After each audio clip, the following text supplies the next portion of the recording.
good morning, wherever you are in the world, and I hope you are having a good day or about to have a good day. My name is Stefan Winterboer, and welcome to the Live at the Waterhole show.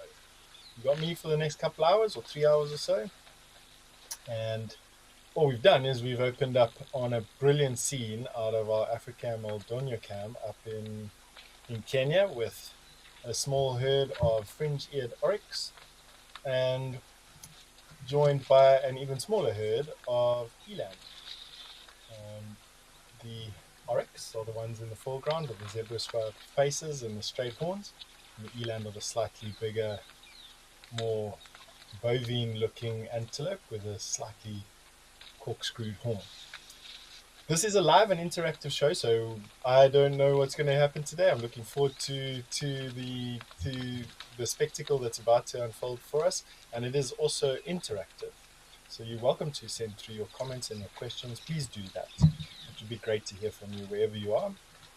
And if you don't know how, log on to the WildEarth website. It'll take you through a registration process, and you'll be able to then send through your questions to us, and we'll be able to put through as many as we can get through in the time that we have allowed. The weather up in Kenya looks superb. Yesterday was a hot day. Assuming that today will be even hotter over most of our locations, and that bodes well for game viewing. The hotter the days in this dry season, the more activity around the dwindling water sources we have, and of course these never-ending processions of animals that we have, in particular at this wonderful webcam. This camera is located in Kenya, right on the Tanzanian border, so southern Kenya, close to world famous Amboseli National Park. In fact, in the background, invisible now because of the haze, but sort of just left of center in the sky, is Mount Kilimanjaro. So we're virtually on the equator at this particular point, and we're in a wonderful conservation area, very, very large conservation area situated within a patchwork of incredible conservation areas. And although a feast for the eyes right now, these fringe-eared oryx that we're having a look at are rare. They are not a common antelope whatsoever. In fact, you just find them in a small little patch of wilderness in Kenya. You don't find them anywhere else. And so giving us quite a good look at them. All right, we have got a summary of the weather for you, so why don't we go and have a look at that, and let's see what's happening over all the locations we've got these wonderful cameras at.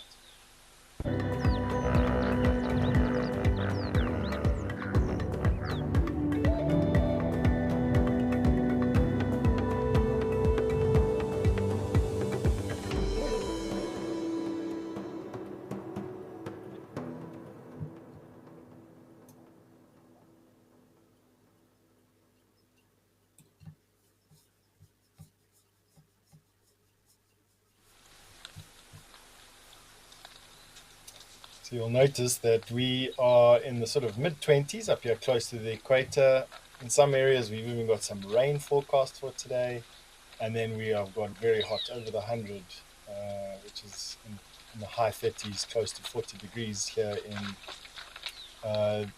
well, not here where the camera is right now, but here where I'm sitting, figuratively, on the edges of the Kruger National Park.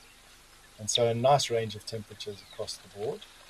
I'm assuming that we will be seeing a good selection of animals across the board today. That is a warthog.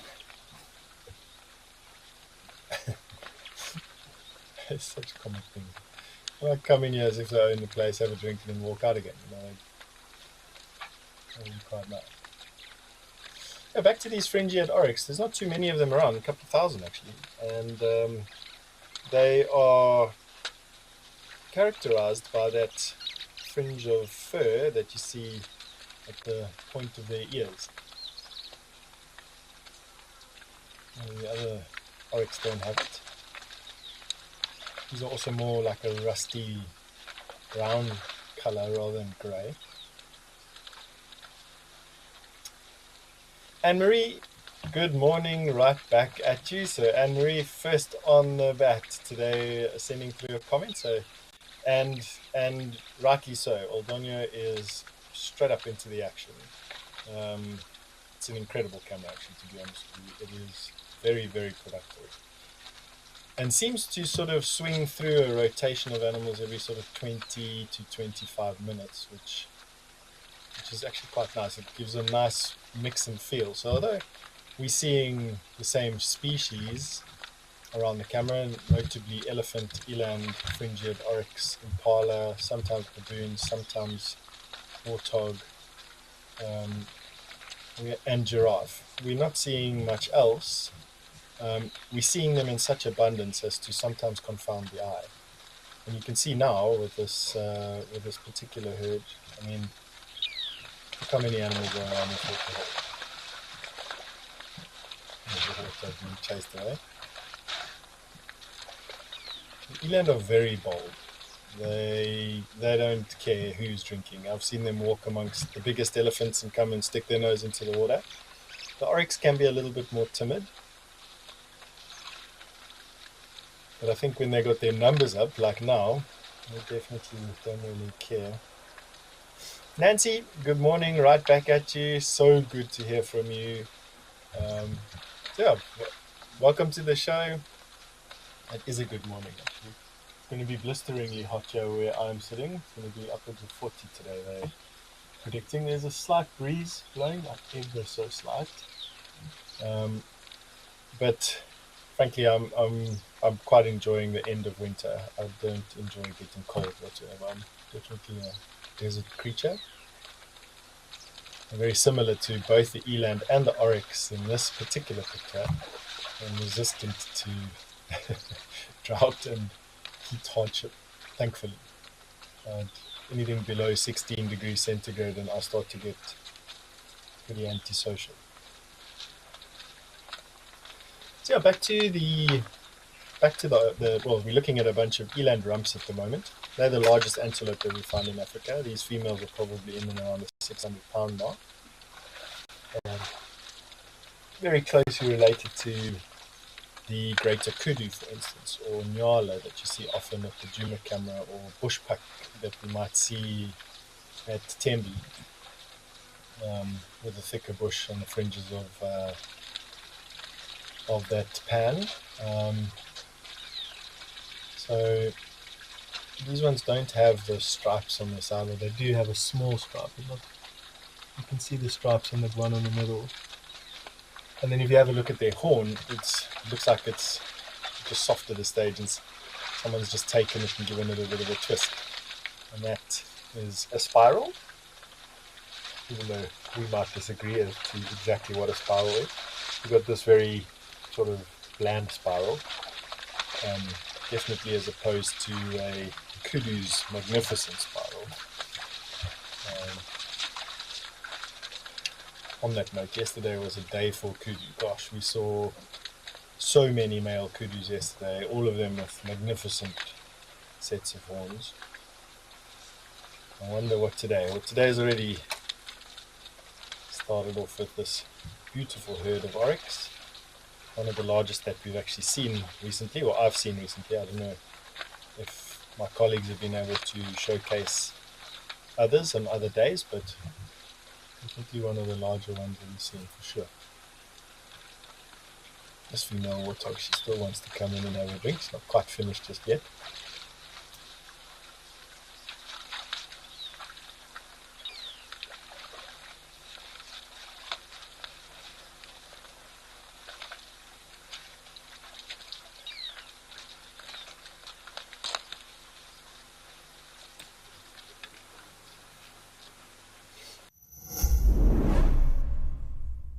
Do you believe in a world where rhinos can thrive? Join WildEarth and our special guest Erin Strawn on the 23rd of September for a fireside chat in commemoration of World Rhino Day. Come along and get to know Erin's rhinos and tune in to some interesting conversations about creating a secure and fruitful environment for our precious rhinos. Wild Earth, it's in your nature.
These zebra, they're always a bit precocious. They definitely don't wait their turn like you sometimes see the oryx do.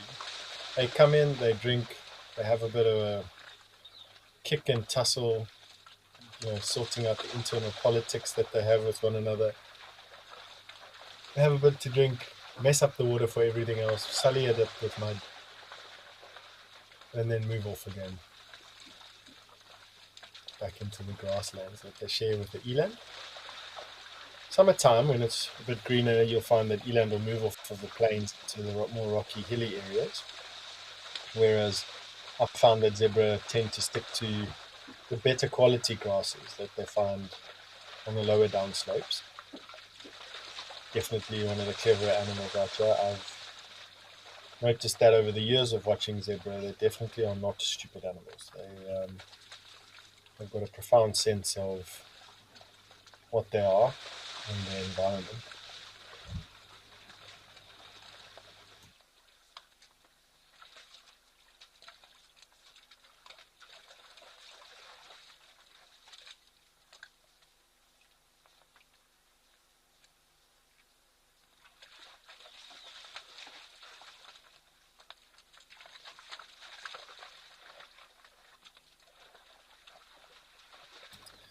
You can see how the turnaround time today seems to be on a slightly shorter period than I predicted initially, which was around 20 to 25 minutes.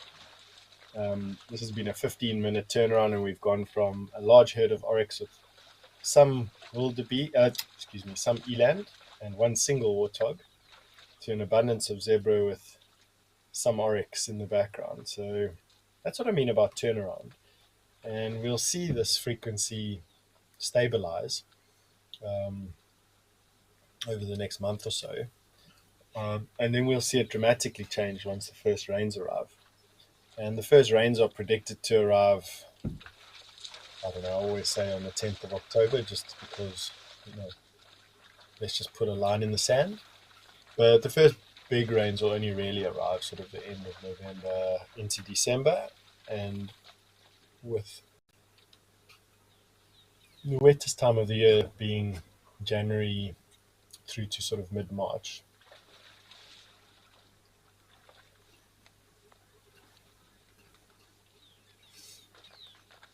Morning, Starbuck. You've just asked an interesting question on why do zebras always disturb the water.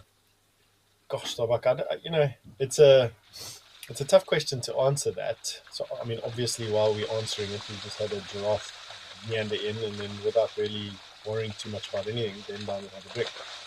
It is a bull giraffe. This is a Maasai giraffe. Um, I'm assuming we'll probably have one or two others. They're never really alone. Bulls like this will move between the breeding herds of females, and you might find that he might just be in here on his own and then pop in and pop out. But maybe we're lucky and we see some females as well. But back to your question, Starbuck. Um, I don't know. I think that I think it's their nature. I think they're precocious. I think that they like to drink relatively clean water, and I think they push past each other and jostle for the cleanest water that they have access to, sort of like budgies or lovebirds or quelea on the water's edge. And just usually there's another giraffe, also a bull giraffe. So I think it's just their exuberance, and then they infight a lot. They've got these hierarchies, not just amongst the bulls, but they've also got hierarchies within the harems, and females also tussle with one another. And so, when you concentrate them around water, the frustrations and exaggerated, and they then come in to disturb everything. So that's my answer, Starbuck. Hopefully, it makes you happy.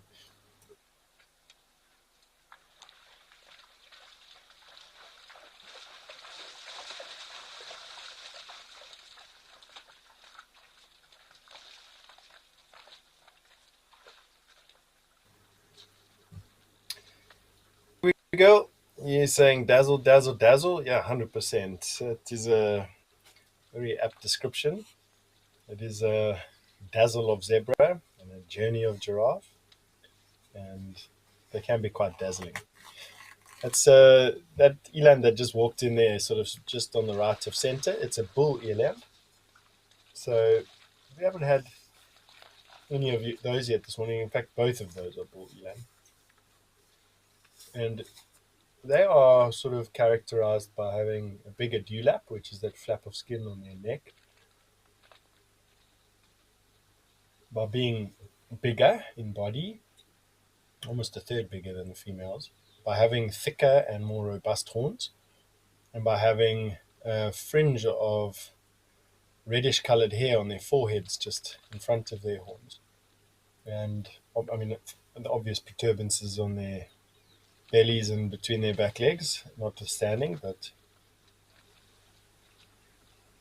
that is how I recognized that these two guys were bulls. So I don't know what sex the zebra is in the foreground, but we've got two male eland and three male eland and two male giraffe drinking. What a difference again. It's now 20 minutes since we started the show, and we've got another mix of animals here. So far we've got what did that be? A 7.5 minute turnaround at Aldonio, African Aldonio, and that is a high turnaround. Interesting. Let's see what the temperature is doing right now there.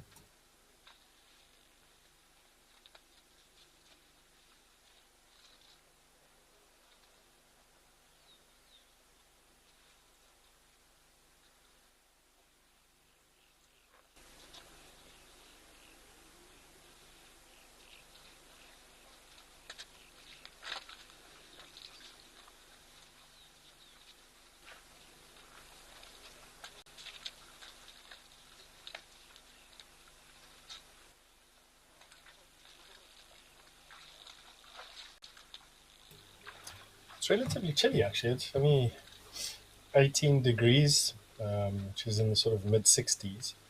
And yet we've got such a lot of animals coming through, so it's quite nice to know.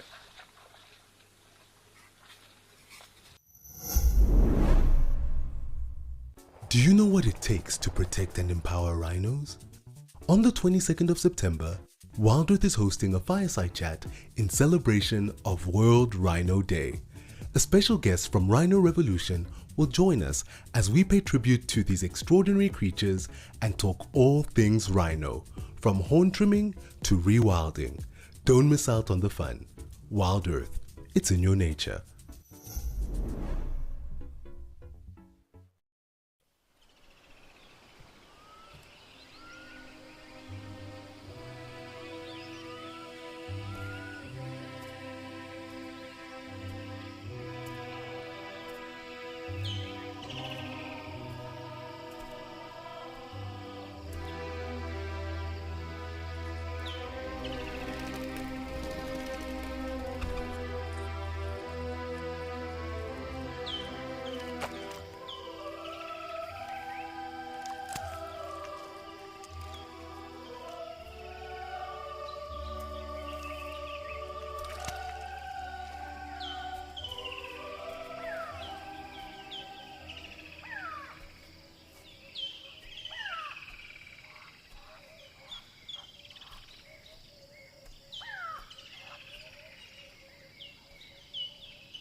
Such a great view here of this herd around the water. So there you can see that we still have a sort of even mix of eland and oryx, a couple of zebra,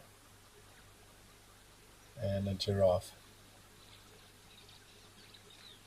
And currently they're sort of changing mixes every 7.5 minutes or so. So a very productive waterhole this at the moment.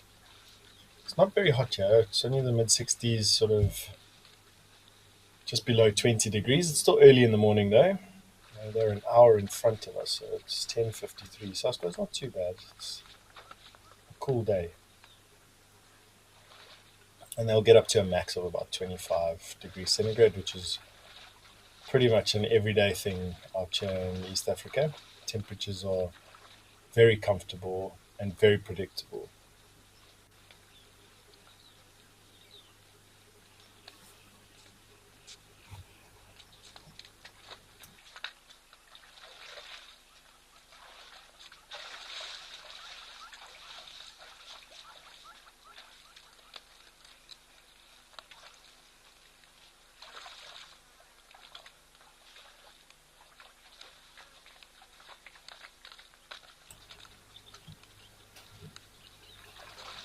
You can see that these female eland, we had some male eland here, one there standing just behind the giraffe. They were replaced by some female eland. We had some oryx coming in. We had a feisty bull oryx come in and try and chase a giraffe away unsuccessfully. He came and had a drink and sort of forgot himself, thankfully. And is now one of the oryx that we see standing in the picture.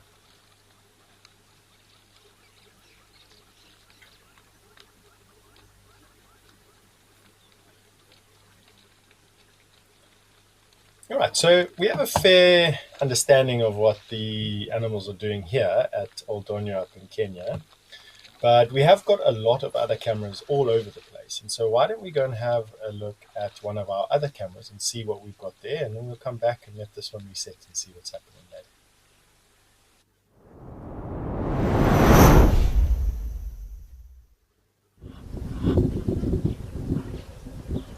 Couldn't be a different picture. So we've come 5,000 kilometers south of where we were now. We're now in South Africa on the Botswana border. And we've got an obviously much wetter picture and three species of animals that are almost synonymous with water. So the grey heron, which is the big grey bird in the background, the Nile crocodile, which is the obvious crocodile that we see in the foreground, and then I'm just trying to identify the dark bird that's now hiding behind the sedge. Let's have a look at that heron. They're actually incredible birds. They use their sharp beak to spear fish, and them and the crocodile are similar in that particular sense, in that they both are fish eaters predominantly. The crocodile's not very big, so too big to eat insects, of course, but too small to really be a threat to much else. There's two white-faced duck. The bird life at this pan is actually quite profound. This is Africam's Tau Lodge Cam, close to Tau Lodge, obviously, in Madikwe. Madikwe being one of the larger game reserves in South Africa. I think it's fourth or fifth largest in South Africa at around 70,000 hectares, about 150,000 acres. A true conservation success story. In fact, the crocodile we were having a look at was part of a relocation program, and most of the large animals that you see inside the reserves are as a result of that same relocation program. When Madikwe was rewilded, and actually a true gem in terms of game viewing. Unlike Kenya, the temperatures here do swing seasonally very wildly. You'd go down to below freezing on a winter's morning here, to a daytime temperature in winter around 20 degrees centigrade.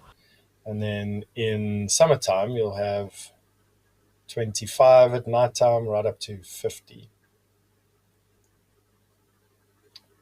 So we've got some gremlins that have crept in and have frozen the picture. So what we're going to be doing is going over to another one of our cameras while our technicians sort out this particular glitch.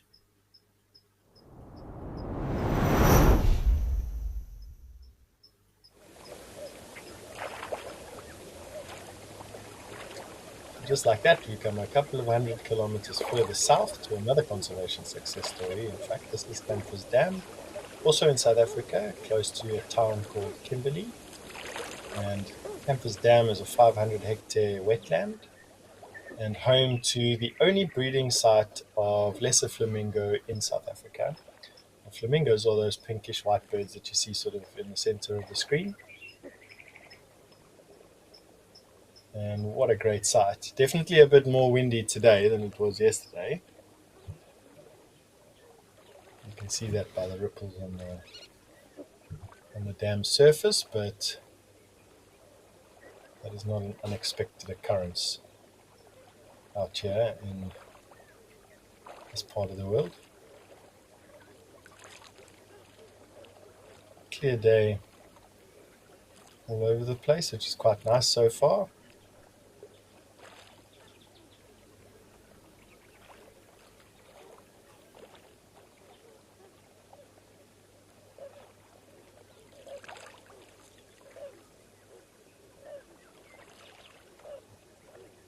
Peaceful.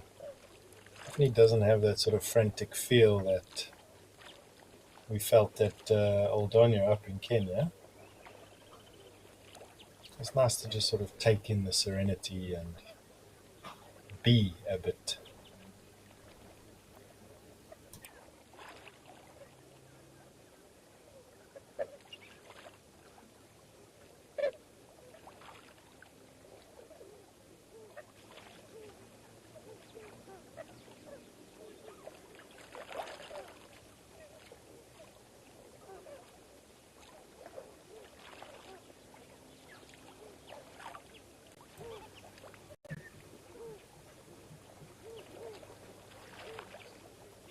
Gosh, Roger, you've asked an interesting question. Can flamingos survive in any environment? No, would be my answer to that because they are aquatic. They eat cyanobacteria and algae predominantly, and they need a very specific type of aquatic environment to get the food that they need to survive. It's one of the reasons why this lesser flamingo population is threatened, globally threatened as a species as well. Um, and it's because of habitat destruction primarily that their numbers are decreasing. So no, they can't survive in any environment. But provided that their environments are replicable, so you have these pans that have the right type of food that they need to eat. Flamingos can move anywhere from a couple of kilometers up to a couple of 100 kilometers overnight and pop up in these places quite randomly.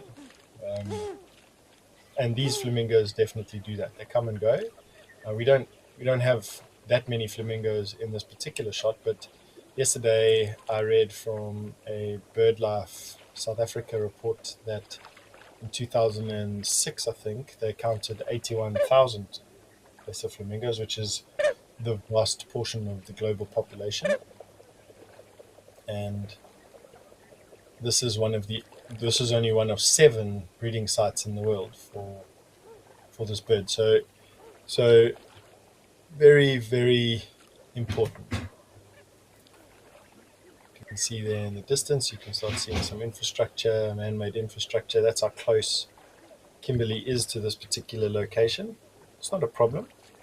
In fact, the proximity of the town is why the water here has gone from a sort of ephemeral half-felt salt pan, not a salt pan, half-felt salt, sort of salty lake, that only really popped up and came into being when it was a high rainfall year, to a permanent water source, which is quite nice.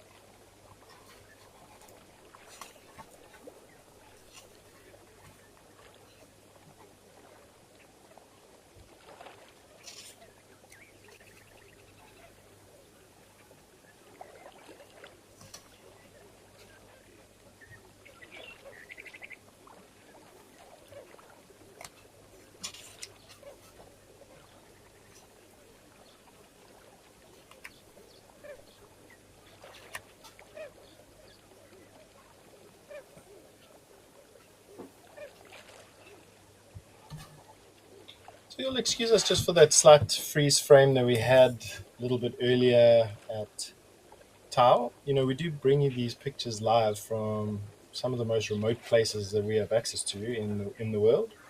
And from time to time, we do get gremlins with feed, but we've got a really skilled team of guys that jump onto problems like that, and we'll have it sorted out in no time at all. So it'll be quick, and we'll have everything back on track again for everyone. In the meantime, this is definitely not a bad place to spend some time. Absolutely.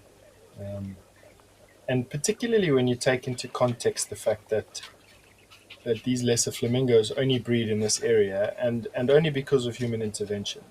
I'm sure that this pan, historically speaking, did have breeding colonies of flamingos, but over time things change and so they moved on.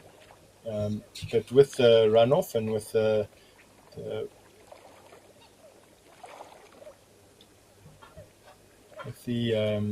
water treatment works keeping this particular pan full, it's now a globally recognized and very important conservation location. Right.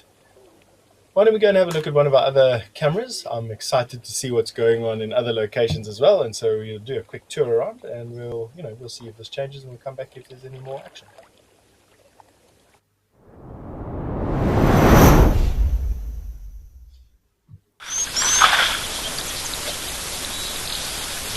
stands where we stand is now moved over very close to us, pretty much only a couple of dozen kilometers away. And as you can see, we've got a small herd of elephant. I'm still trying to see if they are males or if we're dealing with some females here as well. Tentatively just sucking the cleanest water from the top of the water column. You'll notice that they won't put their trunk very deep. And that's because sediment is heavy and starts sinking. And in the absence of a pipe or a well that's seeping water out and be fresh from underground, elephant will almost always just take water from the surface and very carefully. Have a look at that. See if you'll notice it. The way that they just put the tip of their trunk into the water.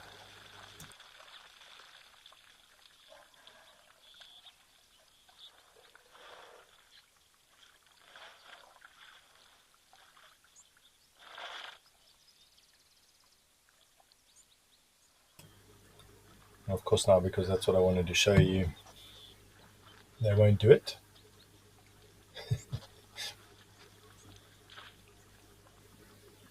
You gotta love elephants. They will do exactly what they want to do when they want to do it on their own time, and that is the way it is. Not going to be another way.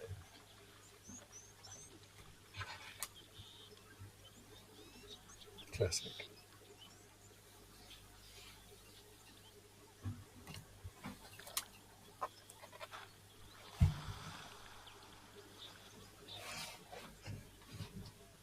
I'm still trying to decide whether or not these elephants are males or if there's a female here. The fact that that ellie in the middle is so small makes me want to believe that this is a small breeding herd, and there are probably some other ellies around here. There you go, have a look at them. Just putting the tip of their trunk in the water. If you've just joined the show, firstly, hello, and secondly, the weather today in this part of the world, where these elephant are, is going to be quite hot today, in sort of the low hundreds, in the 40s, where we are. There's a bit of a breeze blowing, and it's one of those sort of dry, hot winds. And so it's not surprising that we're finding elephants starting to drink so early. And although not there just yet, it's only 24 degrees now and sort of the mid 60s. We're not going to see them wetting their whole bodies. I've got a feeling that we will be seeing that by the time the show is finished today. So definitely stay tuned. It will not be a boring day. I don't think. That's my prediction. There you go. You can see how carefully that elephant just sort of stuck the tip of her trunk, or his trunk, her trunk, into the water. SP, good morning. And I completely agree with you. Beautiful animals. It definitely is. There's just something about an elephant that epitomizes Africa for me. It's not just the shape of their ears, which is very reminiscent of the shape of the continent, but there's sort of a power and a savagery and a tragedy and a pity that that is generated in me when I look at these animals.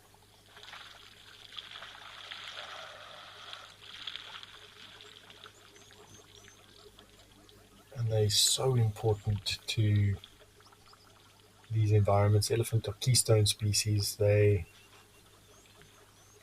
form the backbone, the keystone of these environments. What are you going to do? You're going to go for a roll around?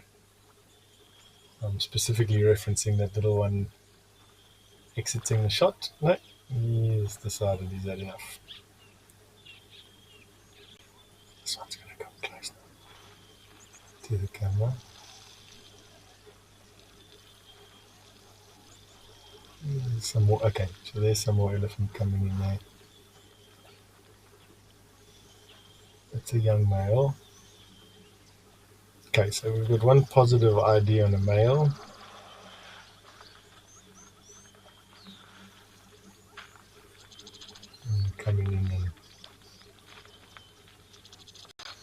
None of these are very old elephant. They're all still young. My assumption is that this is a breeding herd. And we're just looking at either the tail end of the young bulls or the precursor to the rest of the herd coming in.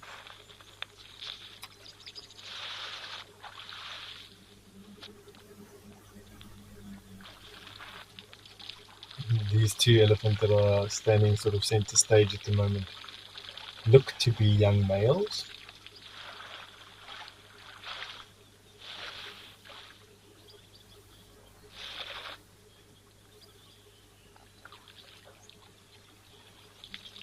Like you'll see, we do have a tendency for a more angled forehead profile, which would say that they're a female, but the tusks are a real shape, so we'll see.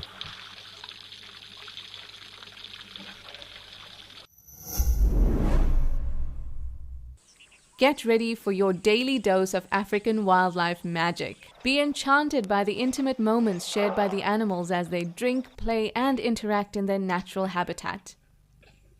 With our daily wildlife videos, you'll experience the thrill of safari adventures without ever having to leave your seat. Let the wild adventure unfold right before your eyes. Africam, always live, always wild.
You can imagine having an appendage like a trunk being, that's a fork-tailed drongo bird that just flew briefly through the picture for those of you keeping bird lists. But as I was saying, you can imagine that having an appendage on your face like a trunk, which is basically an elongated top lip and nose, it gets a bit heavy. And you can sometimes see elephant resting their trunk extended and on their tusks. Melanie, you've asked an interesting question. You're asking if elephants can get waterborne diseases. Well, firstly, Melanie, hello. It's good to hear from you again. And secondly, yes, I do think that they can. Elephants have a list of diseases that they can get as long as my arm, to be honest with you. And very similar to humans, they are susceptible to a variety of diseases that occur naturally and are all 100% normal. There needs to be some population control. And because elephants are so big, they don't get preyed upon. And so it needs to be an environmental control, which is obviously either through sickness or through food and water. And so, look at this elephant coming close.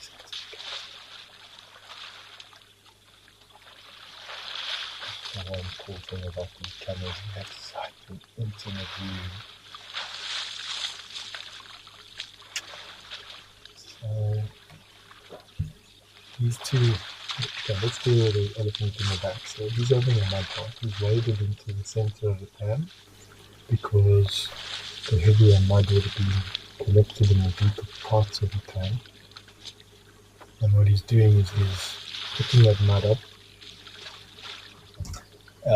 and he is then spraying the water up for the mud that he's collecting up over his flanks, behind his ears, and onto his head, and covering his skin with an insulating layer, just protecting him from the sun. And then, obviously, as I mentioned, when he started to open up, blistering the hot plate at the and the evaporation will cool him down. These two here in the foreground. I don't know why I feel like we're bringing them this close, but I love the fact that we get to watch these animals and not interfere in their days. We are so close.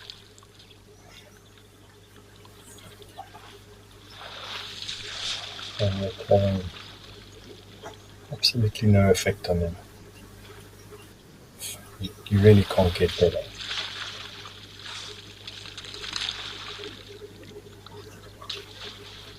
It's clean. You can see this one's ribs sticking through the skin.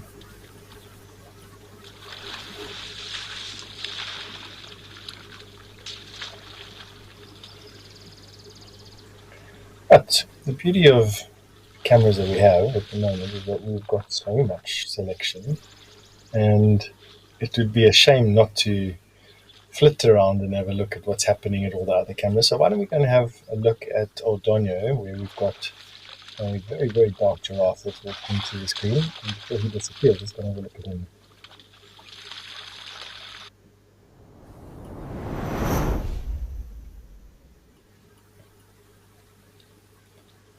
So they're 5,000 kilometers north in the blink of an eye, and just as promised, we got quite a dark coloured Maasai giraffe.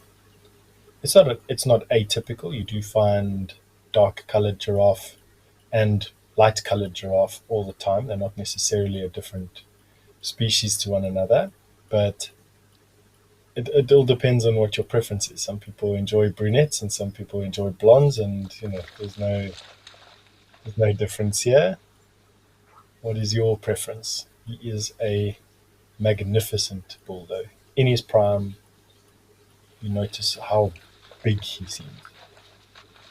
His forequarters are robust and thick and well developed. His neck thick, relatively speaking. He's standing arrogantly. Tall, big male. Beautiful, beautiful example of a giraffe.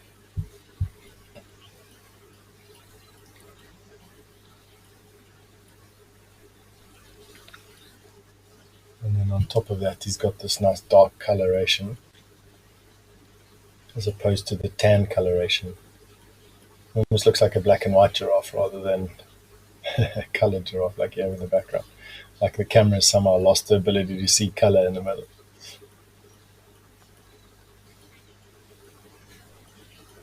Here we go. It is our biggest pleasure. So amazing views at Old Donyo, and thank you very much to WildEarth. 100%, but it's got a lot more to do with that. Obviously, it's thank you to all of you that keep your eyes on the screen and giving us the ability to really fulfill our mission, which is to inverted commas, connect people to nature, and doing that in such a spectacular fashion. And so, no, thank you to you, and it's a pleasure from and on behalf of WildEarth.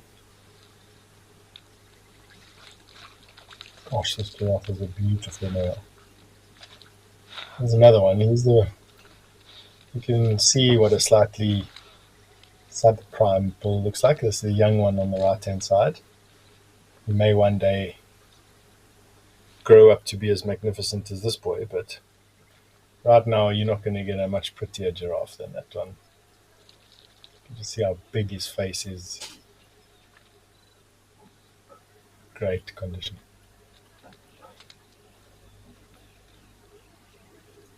Yeah, Billy, yeah, black and white giraffe indeed, 100%. Love your comment. Yeah, you can see, okay, so there's a little bit of color there, but he's definitely dark. And then this profile just allows us to talk about those protuberances in the giraffe skull. You notice above his eyes, he's got a knob. Behind his horns, he's got two knobs. And then along the bridge of his nose, he's got those big knobs that we can see. That sort of calcification of the skull, male giraffe have that. And in addition to their ossicones, which are the correct word for their horn, um, they add significant sort of pressure points to a bull giraffe's head and their ability to inflict damage to an opponent. So giraffe fight by swinging their necks and clubbing each other with their heads. And those knobbly protuberances add, like, I suppose, bouncers, knuckle dusters, and add force. And they can actually knock each other off of their feet with the force that they can generate by swinging their heads.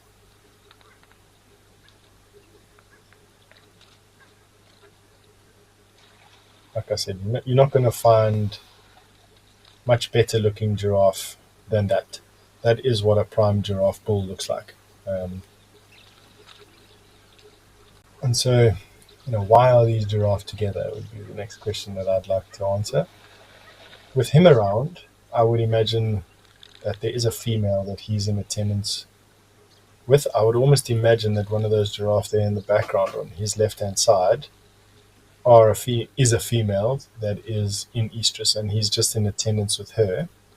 The other male giraffe that we're seeing are, like this one at the water, are as a result of them reacting to her estrus. And they're just sort of being lured in by her scent. But they wouldn't be a serious contender, not with him around. He's right where he needs to be. He would have reacted to her pheromones on the wind, her perfume. He would have then marched in here and presented himself, not just to her, but to the other males around as well. And established the pecking order. And when she's ready, when her body is ready to start ovulating, if there's no other big male around, he will then have his turn. Ah, an elephant that just popped into view. Goodness.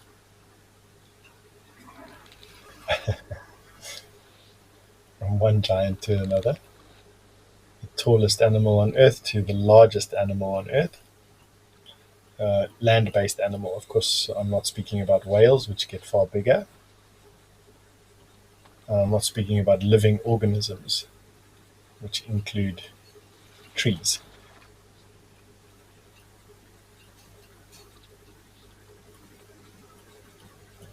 This is the bull elephant, and I know that because you can see just in front of his back legs on his belly, you can see a belly protrusion there, which is very typical of a male, but also because of his tusks and his general size and shape. He's just a big boy.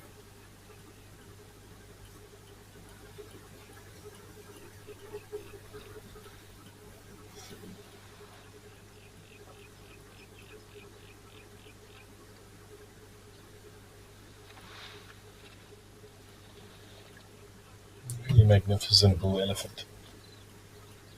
Tough to say, sort of. It's the one thing that the cameras don't give you is a real sort of sense of perspective. You need other things around to gauge just how big he is. So it's tough to say whether he's a massive bull elephant. His tusks are not hanging on the ground, and so he's not a super tusker. This impala weighs 25 kilograms, but he's not really what we need. To get a true sense, you need to park a car next to him, like one of these game viewers that we use, or ideally some more elephant for proper size comparison. But let me just say that from my experience, the length and girth of his tusks, his head shape and size, the condition of his body, he definitely isn't a small elephant.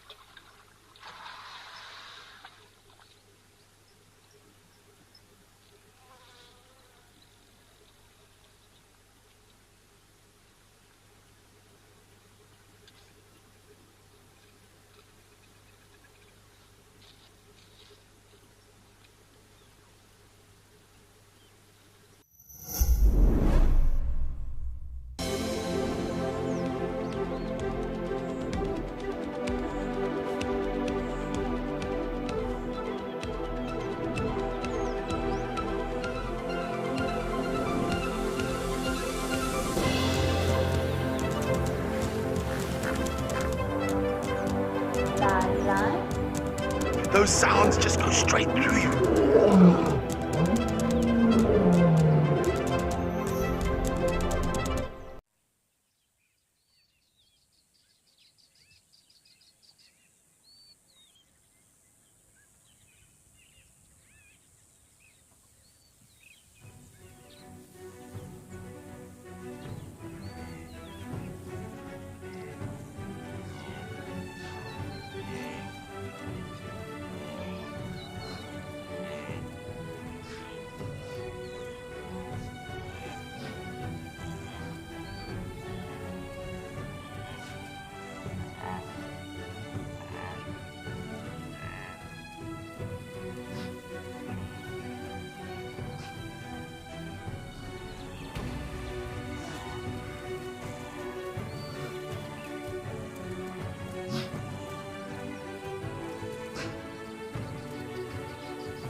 We just had a Thompson's gazelle walk briefly through the picture. That's an impala in the background. And there goes the Thompson's gazelle on the left-hand side. And that guy there. It's really good on them.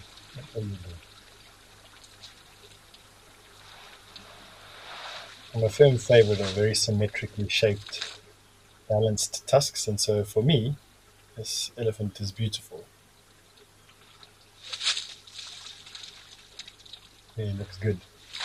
Not kicking up the water, he's obviously just trying to cool down. He's had a nice mouthful and he's hydrated enough.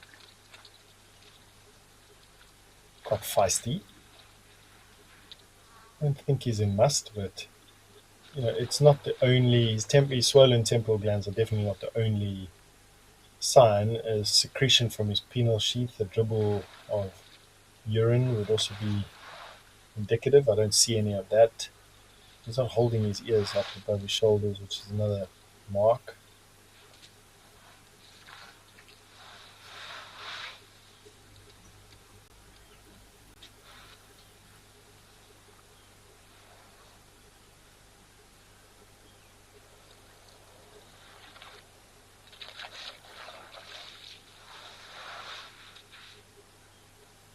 So his general condition, and then that feeding notch that he's got in his left-hand tusk, the one on the right-hand side of the screen now, you'll notice that close to the tip there's a notch in it.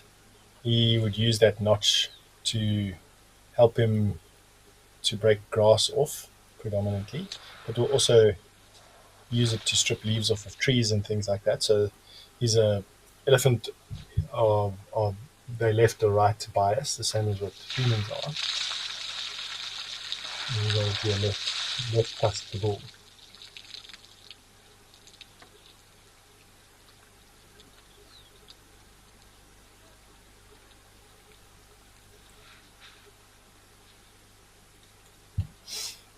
Yo, Brandon, you've asked a cool question. Like, would an Asian elephant be able to survive in Africa?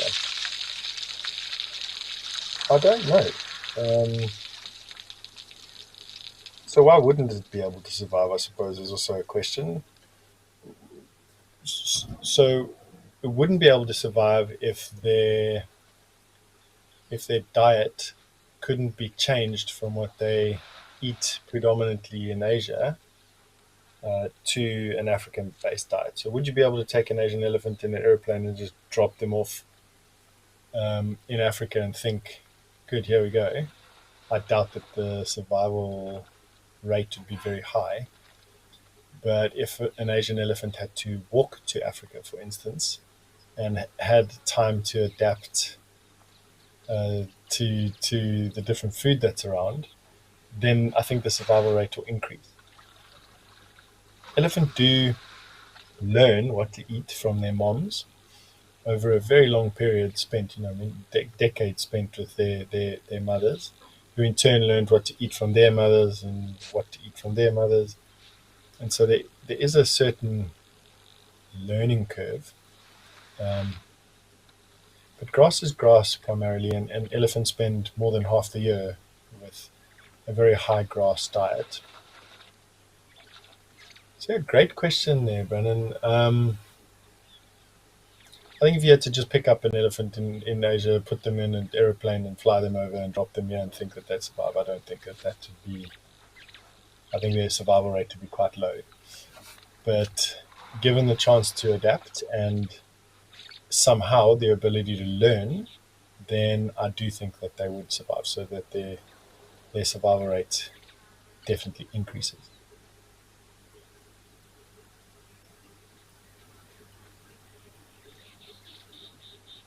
Impala that we're looking at is so great. We don't see a lot of impala. I mean, we see them, but we don't see a lot of impala around Aldonia. That's a female. She doesn't have any horns, so there will be other impala around. They are very, very rarely alone.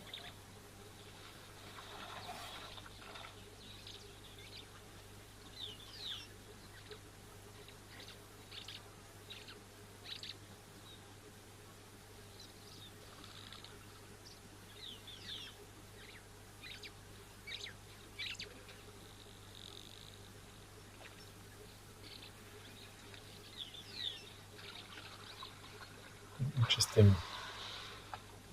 For those of you who have just joined us, firstly, welcome. And secondly, this morning, the frequency of animal changes around this particular camera. This is Africam's old Donya cam up in Kenya. Up relative. I'm sitting far, far south of this camera. In Kenya, I suppose is the better way of putting it. We had a turnaround time of about 7.5 minutes. So we were seeing a different mix of animals coming down 7.5 minutes. That seems to have slowed down a little bit. And so what I'm suggesting is that, as lovely as what this female impala is, with this beautiful male elephant that was here, why don't we go and have a look at our other cameras and the lady we haven't visited yet today, and go and see what we've got hanging around there.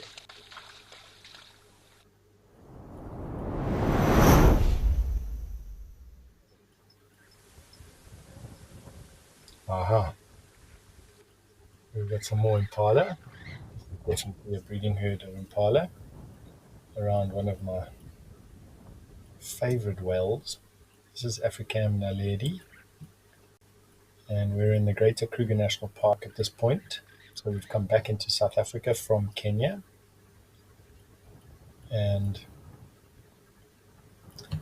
what we've got here is a well, which I think is really well built. I love this well system. It's obviously an artificial water point. with the overflow that leaks out and then fills up the pan adjacent to it.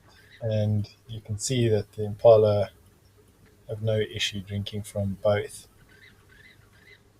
For those of you with sharp eyes and who are keen birders, the glossy birds that you see on the left-hand side of the well are starlings. We've got the Cape glossy, greater blue-eared, and Burchell starling that occur here. And it's we need to get a little bit tighter in for me to give you a conclusive identification of which of the three that is. But we've got a male impala coming in. He'd be the Mac Daddy of these particular females. He would have covered half of them in May during the female's rut. So all the adult females will be pregnant now. They will be starting to drop their lambs in about a month to 2 months. Oop, these birds are freaking them out.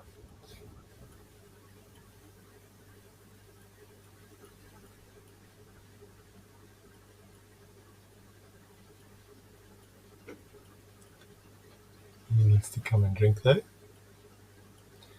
He would have fought his way into the dominant position and aggressively so during the rut, which was just it would have been in May. And he'd then be holding on to that position from then to now. Although their testosterone levels start to decrease once they've mated, they're not as aggressive. He would still need to, or he would still feel the need to want to assert himself.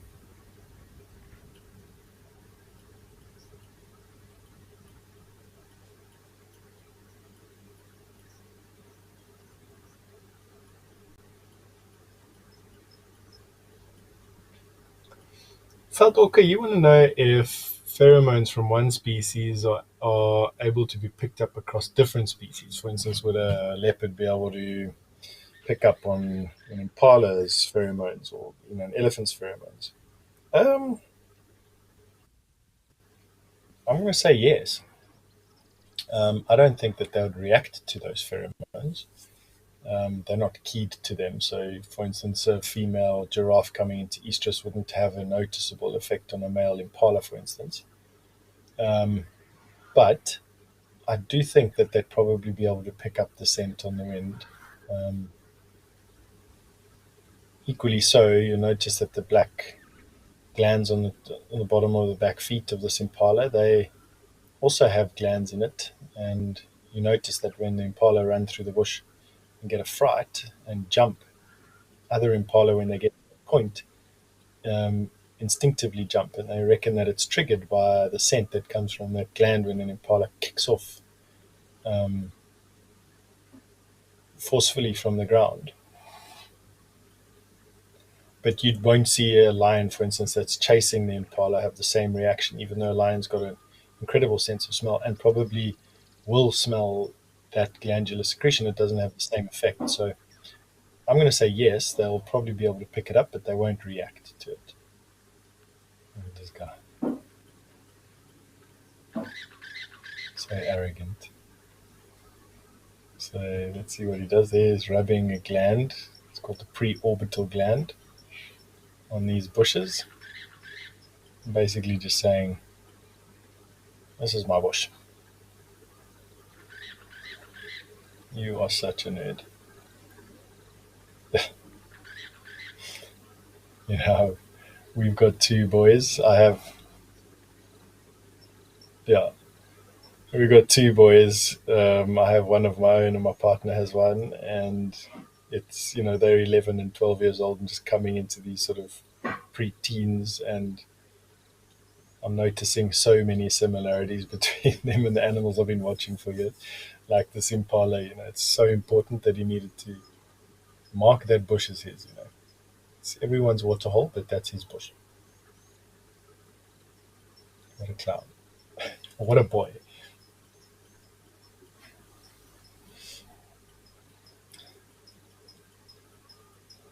All right, he's given us a good show. He's going to probably move off now and follow his females around. Why don't we go and have a look at Rose's pan and see what we've got around there?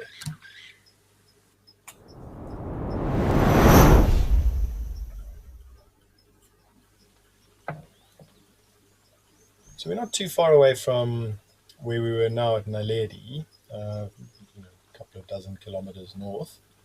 And Rosie's pan, this African Rosie's pan, has got some zebra and some more impala having a drink. Like I said, today is a blister. It's going to be a blisteringly hot day. It's now 10:41 in the morning, and we're only going to increase in temperature, with the hottest part of the day being mid-afternoon, so 3 o'clock, 4 o'clock. The temperatures are going to be climbing steadily.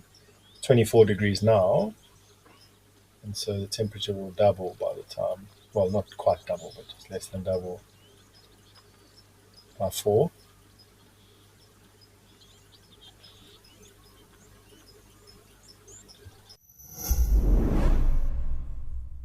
Do you love relaxing at a waterhole with the sights and sounds of Africa all around you? Well, we have some really exciting news for you. From August 1st, Africam is joining forces with WildEarth to bring the majesty of Africa right into your living room, with 9 incredible new waterhole cameras from across South Africa and Kenya. Get ready to embark on a new journey. This is Live at the Waterhole.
These are full-grown zebra and in such great condition. Sometimes you can see zebra who's, they don't have tails. Crocodile and hyena and lion bite them off, and they have these ugly scars from lion encounters. These particular zebra look perfect. They have great lives, and you can see how healthy they look. They have round bums, full bellies, bristling manes.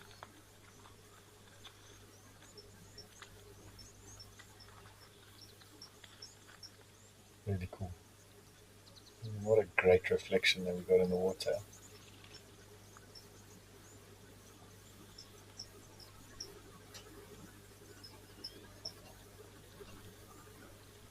Just showing us exactly how peaceful it is out there.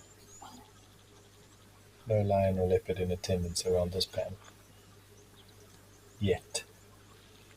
It will come.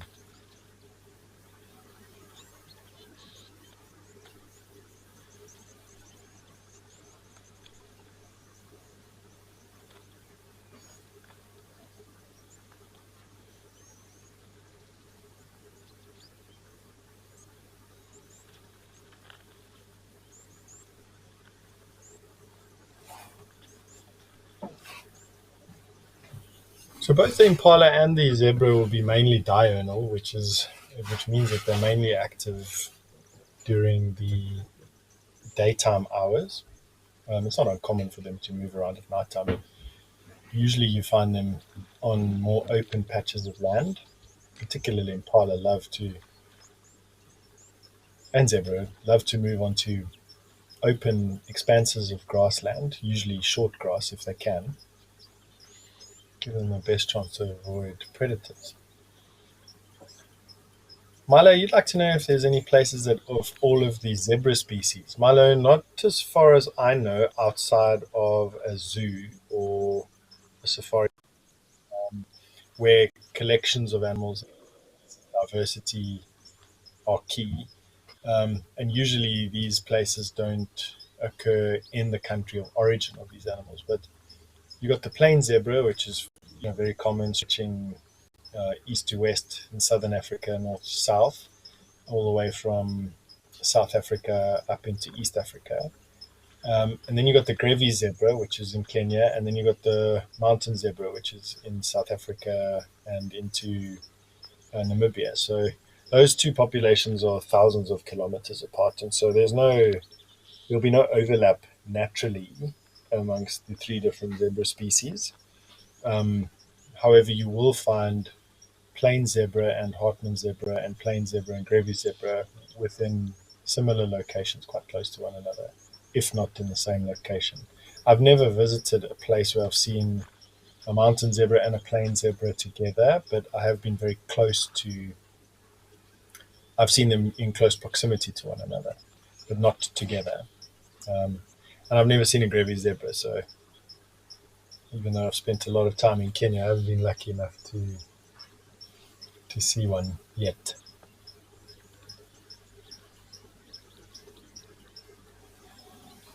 Zebra looks like he's picking out some grass right in the reeds. Actually looking like he's eating those sedges, am I right? It's just testimony to how robust these animals'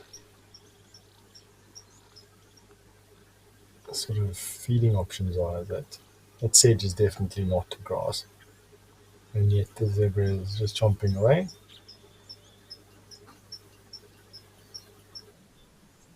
It's also testimony to how dry it is out there.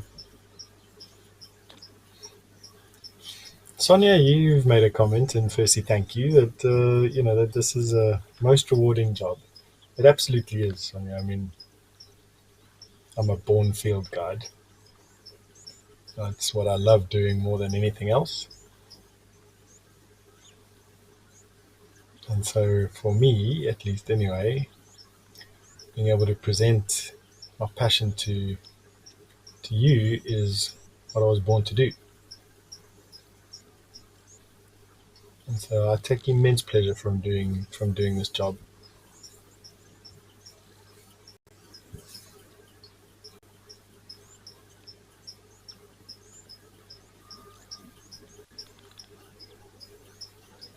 See Zebra very calmly waiting for this other one to finish his rather atypical mid-morning snack.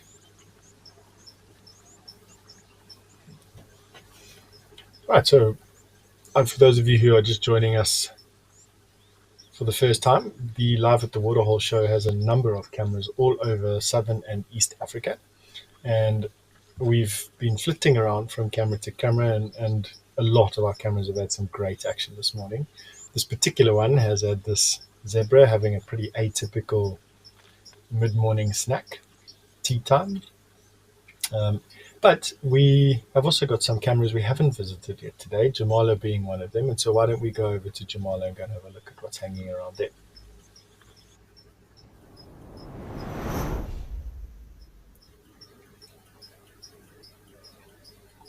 So we've come about 800 kilometers or so west of where we were, and we're at Jamala Cam, next to Jamala Camp in Madikwe. We're still in South Africa, but we're a lot closer to the Botswana border here. And this dam is, honestly, it rocks. It is very, very busy. And today is no exception. We've got a herd of elephant, some zebra, and some impala in the picture right now. I don't have any sound on my side, so I can't hear if you can hear the construction noise in the background, if there is going to be any, but the lodge burnt down a couple of months ago, and so there's a construction team on site, and so you can understand if there'd be some intrusions every now and again, some human-made intrusions. They need to get the camp rebuilt. And so firstly I apologize and then just ask for patience on that side. But as you can see,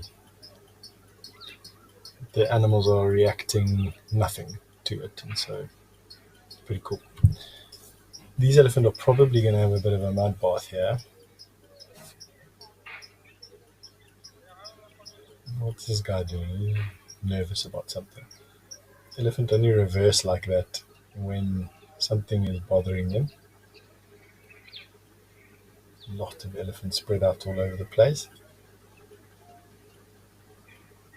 Great, Wano.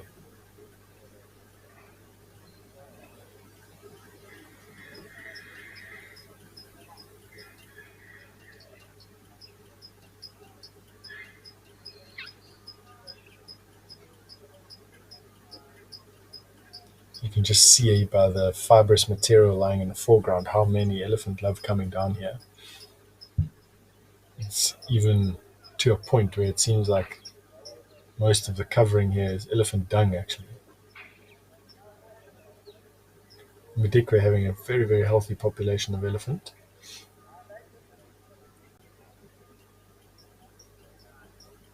Tough to say whether this is two herds or one herd. Generally speaking, a herd of elephant is sort of 6 to 12 individuals led by a dominant cow called a matriarch. Looks like there's possibly two herd of elephant here that have converged on the water. That's not uncommon, and they may even mingle for a bit, but will almost always pull apart and go in their separate directions once they've shared the resource.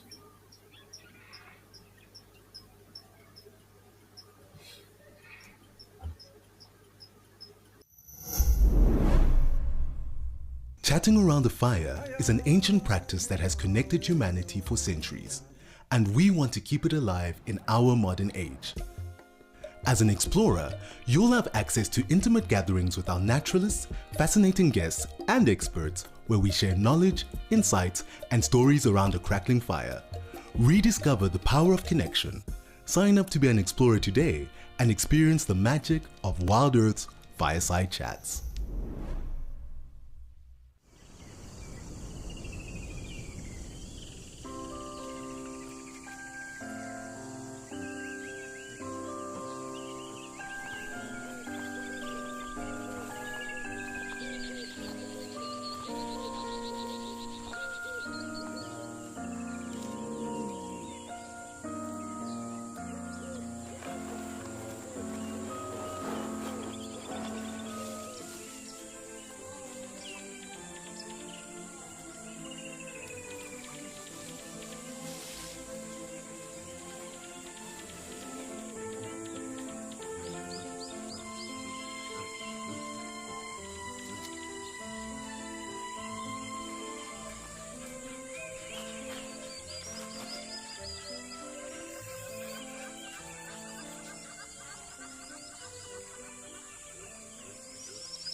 So far, we watched those warthog come in and have a drink. We haven't seen them have a mud bath just yet, but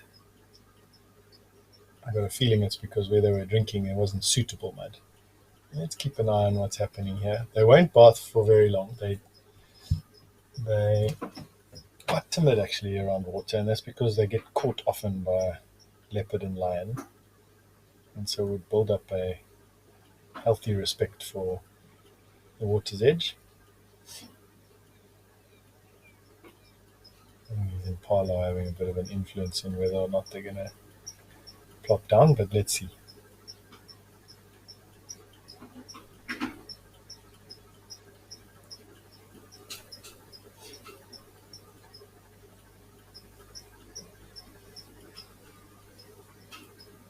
Usually the babies are the ones that go in first.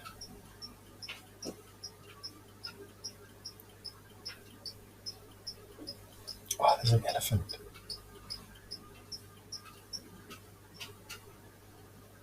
So much going on.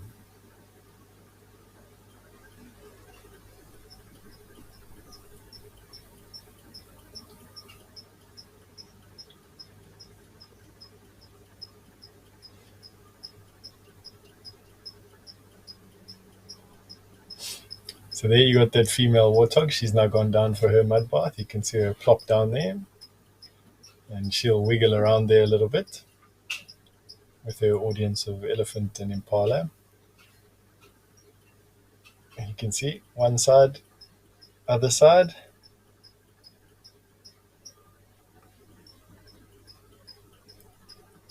There's the one baby having a good go.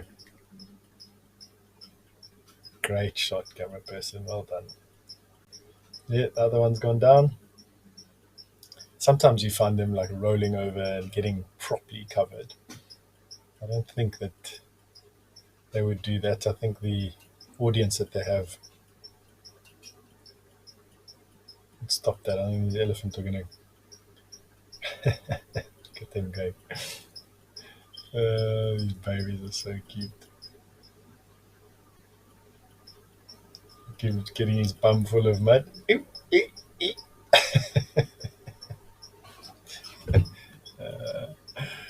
That's cool. You gotta get all those cracks filled, you know. These elephants are bunched up there. I don't think they know what's going on. Jostling with one another with their muddy boots. Watch these elephants. No, what are you doing? Come on. These elephants, these babies, they have to.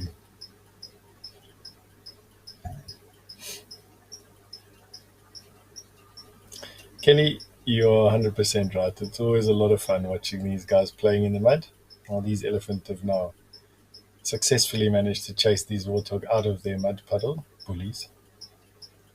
So the next prediction was whether or not those warthog are going to have a scratch. So I don't think that female, she's on the far left, is finished with her mud bath. I think she's going to have another one here.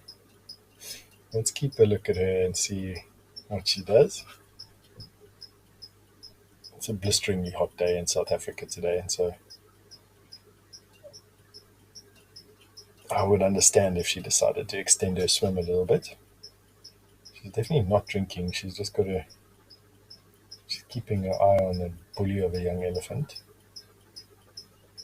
Doesn't want to share his mud puddle. Yep, and he comes in again and chases her again. What a klutz. You got an entire pan to go and bath in and go and pick a place. Why do you have to do that? Just let the guys share your mud, man. Young elephant often do that. They're quite insecure and they feel like they need to sort of assert their dominance over every other species at the Waterhole, often taking out their frustrations on warthog.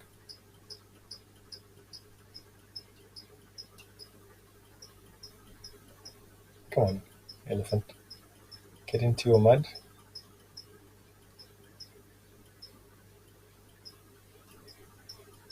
And there's that female. She looks like she's... No, there she goes. She's just sat down. Yep, she's not finished with this one. Watch this elephant now go and chase her again.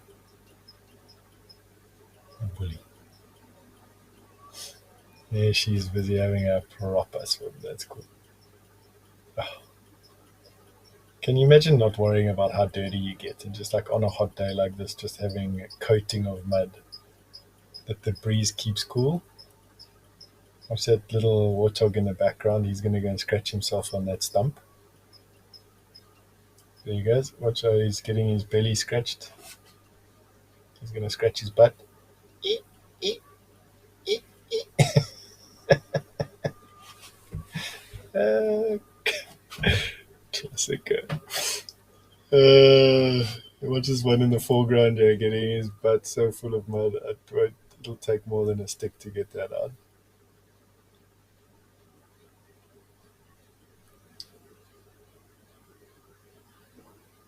Look, I must be honest with you. Today was an exception where what I predicted has come to.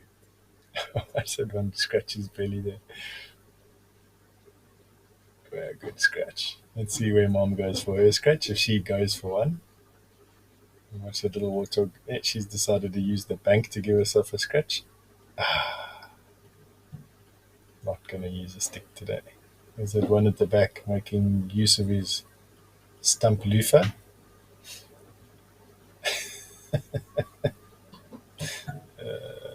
Classic. That female there, she's found a turbans. And let's see if these others join. It seems like that's the perfect shape. I think mom's had a scratch now. I don't think she'll come and scratch, but we'll have a look. Not much else to do than have a mud bath and a bit of a wrestle.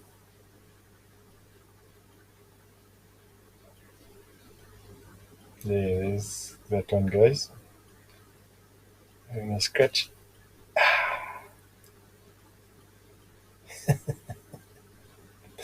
Uh, Watch this. Let's see what she does. Okay, scratching her face.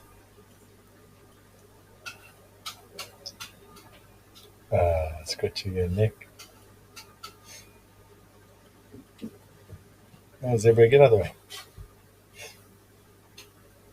Come on, off you go. Now shot. Thank you.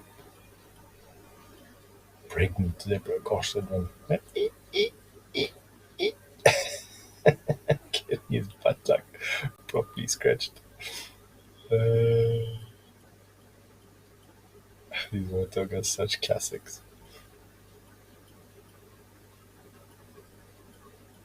In fact, they can take their favorite stumps and they can polish them up to a sheen, actually, over the years. Okay. Oh, gosh, that's going to be sore.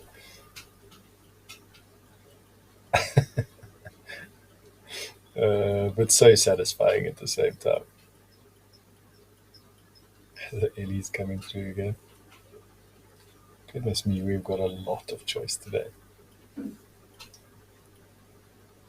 The baby with his ears out.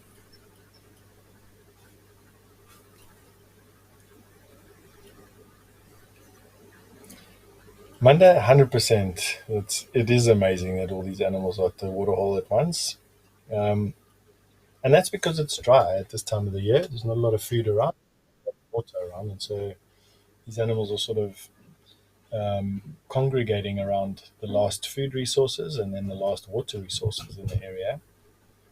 And what we're seeing now is very typical of the dry season, the winter, the end of the winter,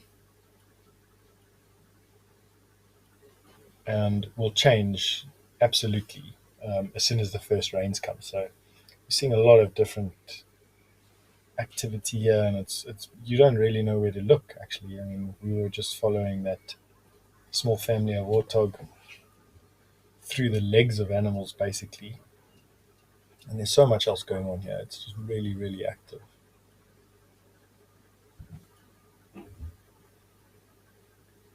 And I mean, you could be missing something on the other side of the pan.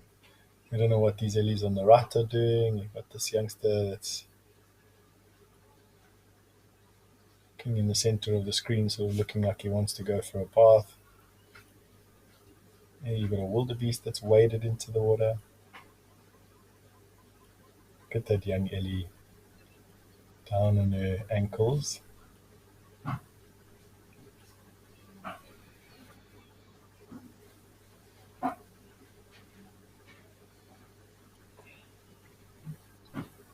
Really cool.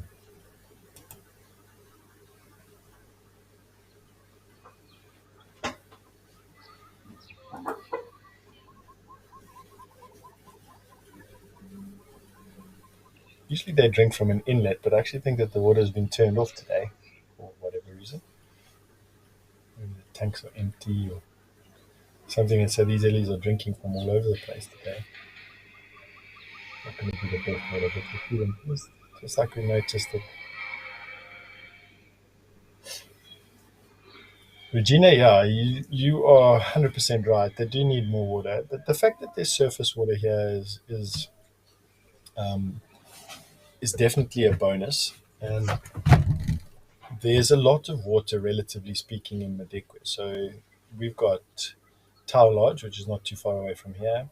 There's also a river in Madekwe, the Marika River, which is permanent as far as I know, which will have pools of water. And so it's not like these elephants have only this water around. So don't despair.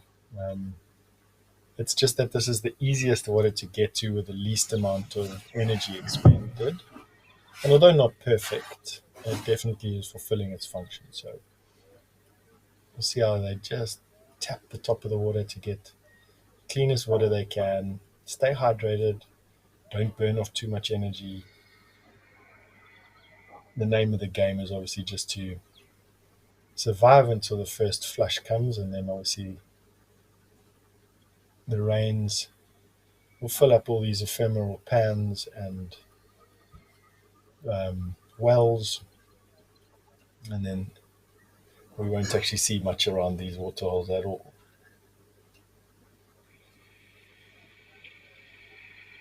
But coming back to Monday's point, um, and how seasonal the game viewing is around these pans. So rejoice in the fact that right now we've got 4 species of animal in the same picture, and they're all busy doing something that's pretty cool to look at.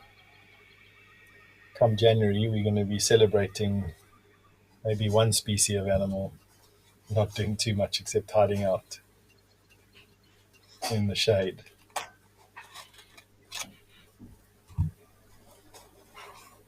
Let's see what this youngster does, this one without tusks. It's going to be quite comical to see how it gets its mouth full of water.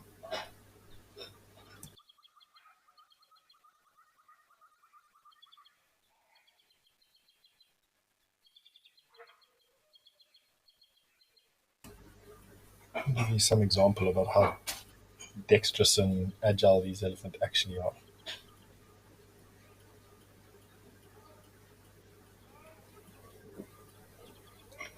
Fiona, yeah, you said it exactly as it needed to be said. Yeah. Bless the little one needing to crouch down. It does look very cute, I must be honest with you.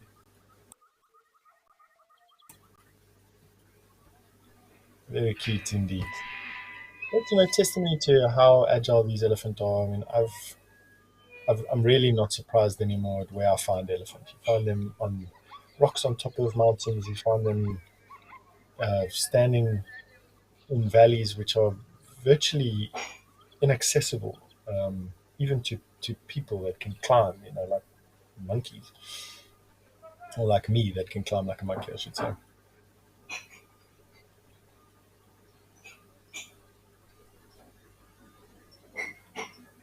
Yeah, pretty cool. This pan's been great. But true to form, Live at the Waterhole is not just about one waterhole, and we need to celebrate the fact that we have many cameras at many different places. So why don't we go and have a look at what's happening at Cat's Eye Pan, because we haven't been there yet today, and I'm quite excited to see what's going on.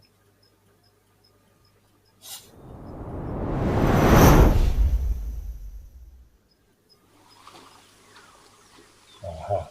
So couple of 100 kilometers, a couple of 500, 700, 800 kilometers further east of where we were now. We've moved out of Madekwe and into the Kruger, the largest game reserve in South Africa, one of the largest in the world.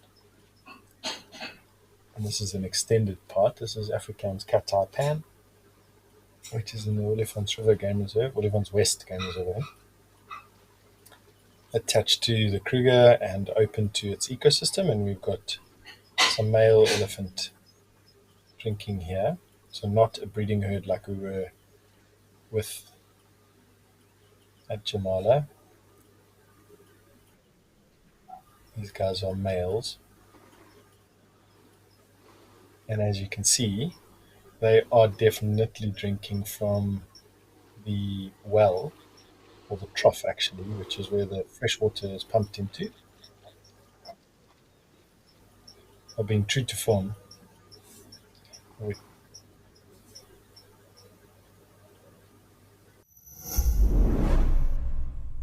Are you WildEarth's biggest fan? Well, we have a brand new competition for you. Join our naturalists on Safari Live and listen out for weekly questions. To enter the competition, head over to our Instagram, search #WildEarthFanOfTheMonth and comment your answer under the post. The monthly winner will be determined by the total quickest and most correct answers. We announce our winner at the end of every month. Tune in to Safari Live daily.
Love watching an elephant walk away into the bush like it. There's just something so, final about the story. Like we staying behind to carry on our vigil at these pans, and these elephants have come in, shared a little bit of their life today with us, and are now moved off, or are in the process of moving off, leaving us behind. And there's a sadness to that, but also an expectation as to what's next.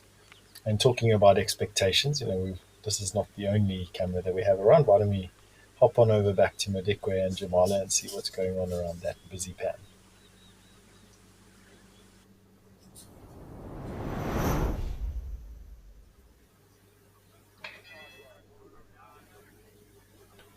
So I think we've still got the same herd of elephant here. Only now they've waded in to this wallow and are drinking carefully.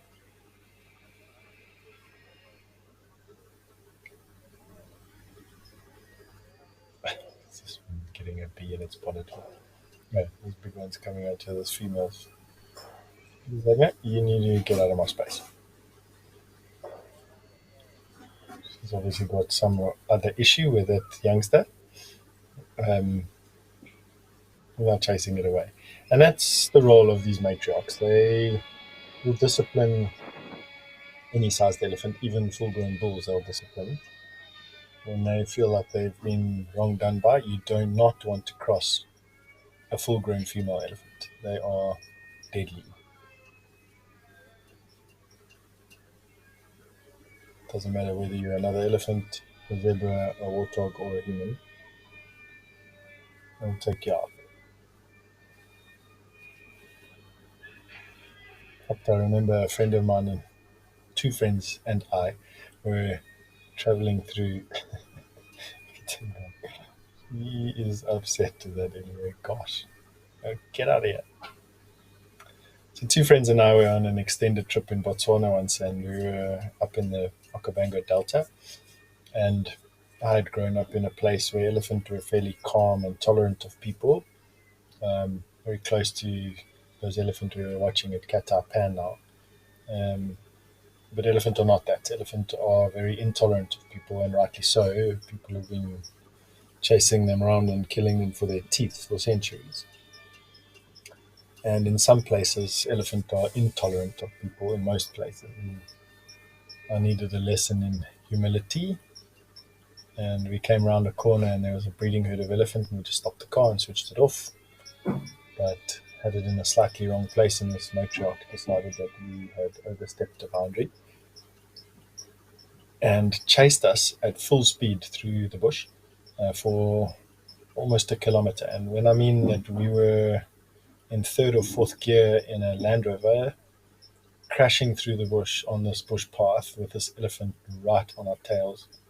Um, I had the distinct impression that if we had gotten stuck or had hit a roadblock or the road had ended or whatever, that this elephant would have trashed our car. Eventually, she gave up chasing us, but it was terrifying. And from that day to this, I have never ever lost my respect for elephant. I have been very careful about how I place my car and where I put it, and very, very respectful of their body language and babies. And yeah, there you can see this Ellie giving herself a coating of mud plaster. It's sort of just left of center.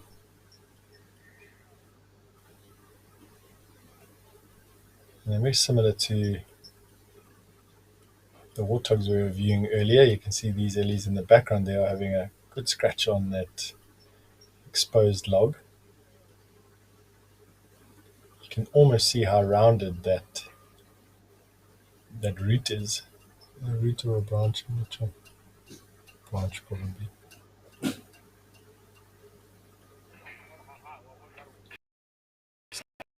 Countless thousands of years. I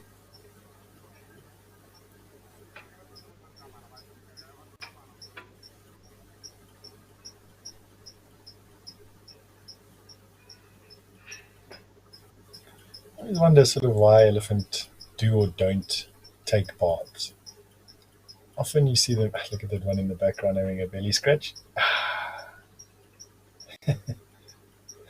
For me, not quite as comical as those warthog, I must be honest with you, but not far off. Let's see.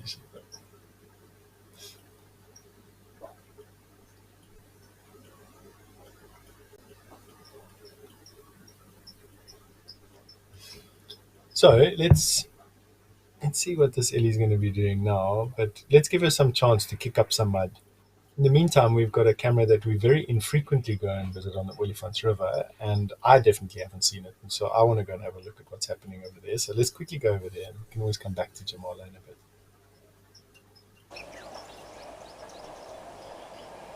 So this is the Olifants River with some olifants on it, and one of my favorite rivers in the Kruger National Park. This is African Olifants River, and it is one of the largest rivers that we have in this area. This is the just trying to think of the closest river north of where I am. Yeah, it's the closest large river north of where I am sitting right now, and one of my absolute favorites. It's a very large river.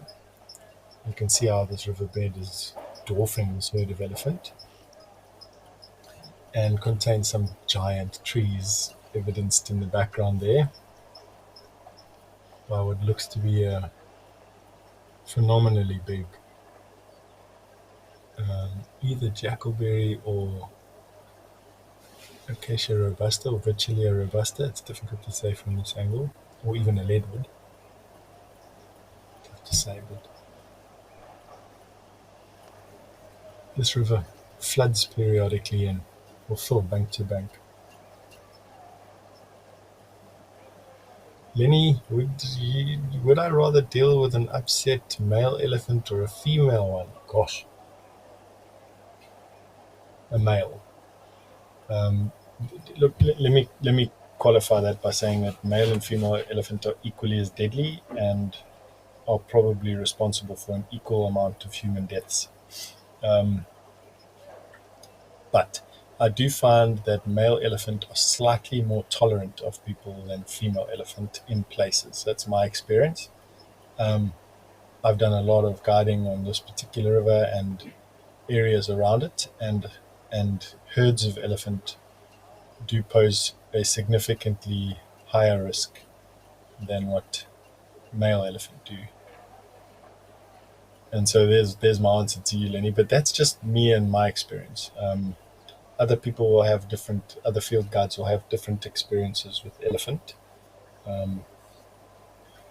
And dealing with elephant for field guides is like pilots learning how to fly.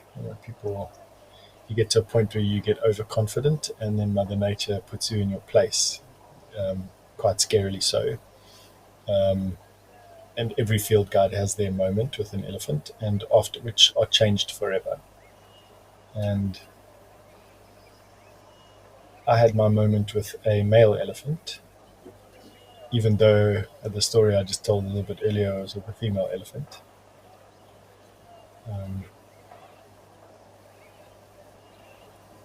Such a great picture. But yeah, every field guide will have their moment with an elephant, and after that they will forever be changed, and will that overconfidence. Well, it's arrogance that turns into humility, which then blossoms into confidence as you get a little bit more experienced with elephant. But there's a transition there. And I said specifically pilots, friends of mine who have become pilots over the years say the same thing, in that most pilots become overconfident in arrogance, and then we'll have a moment. And then from that moment we'll grow. You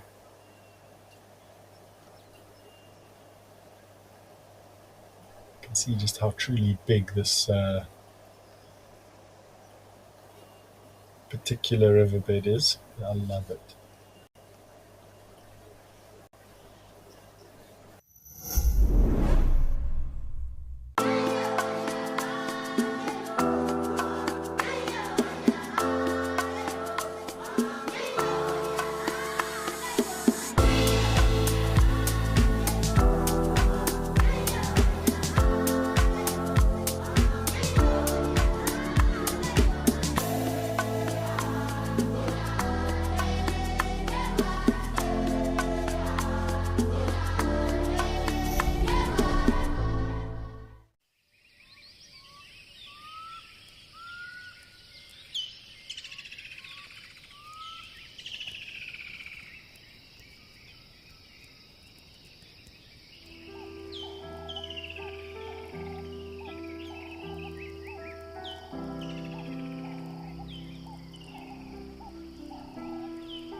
There we've got a beautiful view of some elephant crossing the Olifants River. Olifant being the Afrikaans name for elephant, and another herd of elephant that have come in and are now crossing, which is just, isn't that just so quintessentially African in its in its scope? It's such a great picture. Very, very cool.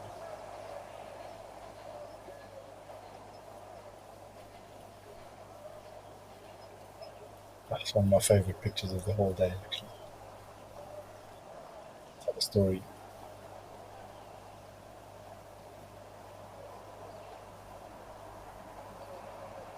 Dry environment, giant trees out of reach of most giant animals being dwarfed by giant landscape.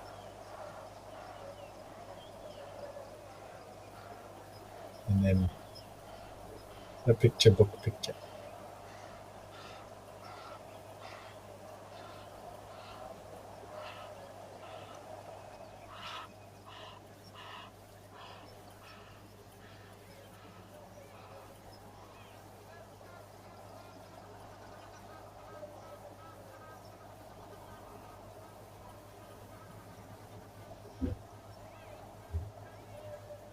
Such a great view. Often you find elephant dropping their droppings in water as soon as they get to it. I don't know, I suppose it's just a relief. These particular ellies are drinking a little bit as they're walking, so don't look very thirsty. They just look like they're crossing the river and cooling down in the process.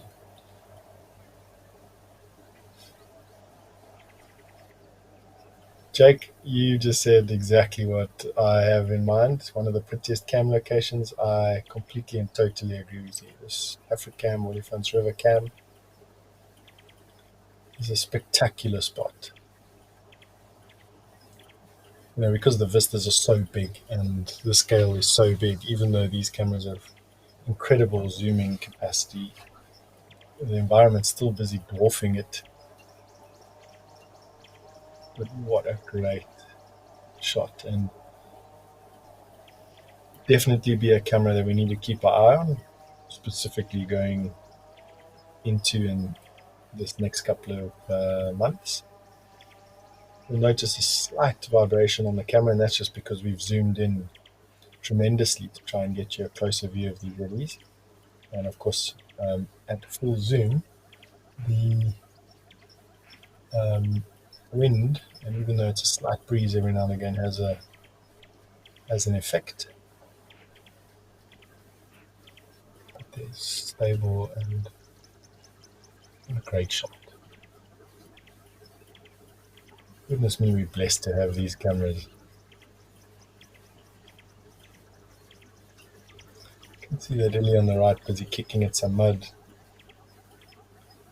Didn't spend a lot of time eating. Sorry, didn't spend a lot of time drinking.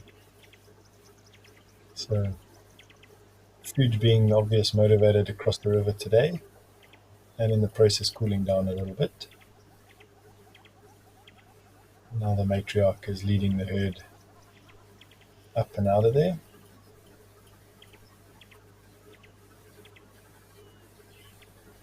For those of you sharp-eyed birders, there in the background there's two birds I can't really identify at this range, but they're fairly large. They're in the center of the screen. And then there was a pod of hippo off to the right as well, it looked like. This is the first time I'm visiting this camera, so Leah, gorgeous scene at Olifants is your contribution, and you're all the way from Canberra, so goodness me. Thank you, firstly. And yes, I couldn't agree with you more. I love these massive vistas, and in particular when the context is looking at a herd of elephant. I mean, you're looking at there probably, let's see, the big elephants there, say 3 tons, 3, 6, 9. Little ones are probably closer to ton and a half. So let's say we're looking at 15 tons of elephant, 16 tons of elephant, 16,000 kilograms of animal, and it's still being dwarfed by the environment. I love that sort of thing. It's going to be an interesting camera to keep an eye on. It'll move from being very sort of animal focused with a lot of elephants. There's a lot of ellies that hang around this river, to being more water focused as we go through and into summer. This river's water levels fluctuate wildly. In fact, it was bank to bank, very close to spilling its entire contents this year. And if we have another wet year coming up, this river will be raging come February. So, for those of you who like to mark that sort of thing, put a note in your diaries that around the 7th to the 20th of February, note where in the shot you see the water difference. I think you'll be fairly surprised at how much additional water this river can carry.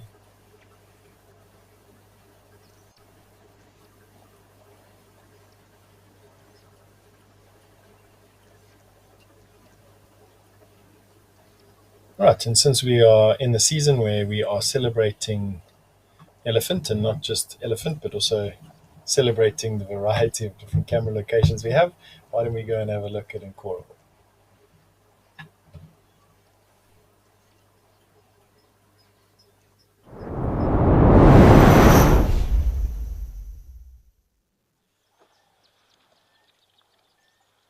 There we got a much closer view of elephant, leaving our Nkoro Pan, Africam Nkoro Pan cam, which is in the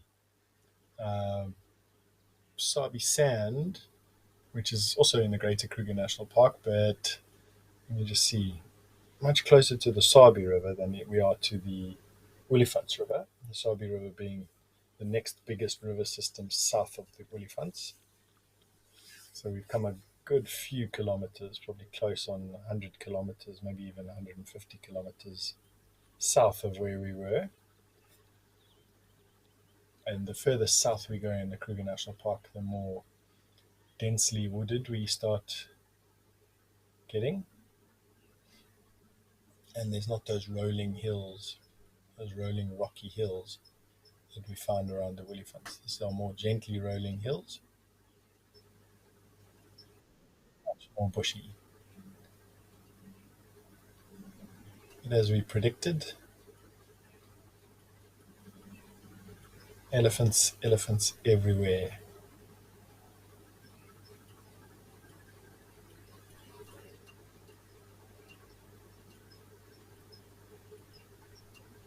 And that's mainly because it's a hot day. This part of our selection of cameras of this area will get to 40 degrees today, which is upwards over 100 degrees Fahrenheit. And with a slight warm breeze blowing, it's meaning that these animals will need to stay hydrated today and cooled, in addition to trying to find enough food to eat.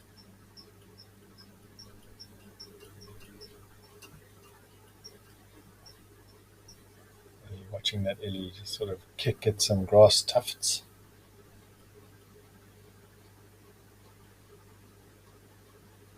Not much in the way of nutrition, especially when you're needing to eat over 100 kilograms of food in a day. Let's see what the temperature is here now. Give you an idea.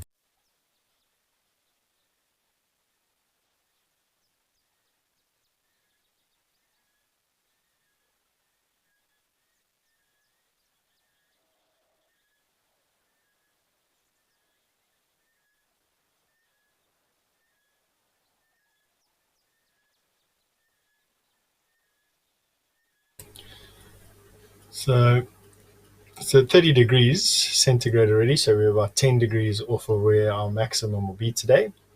These ellies are moving off, and what we'll be doing soon is moving to another camera. So don't go anywhere. If you're new to the show, firstly, welcome, and secondly, we've got a selection of cameras all over Southern and East Africa, including Namibia, and we'll be moving over to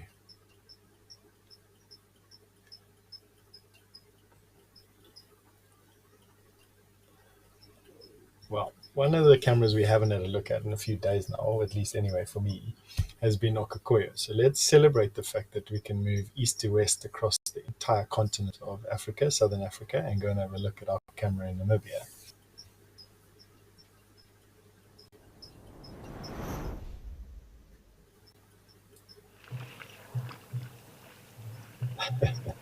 Such a different, gosh.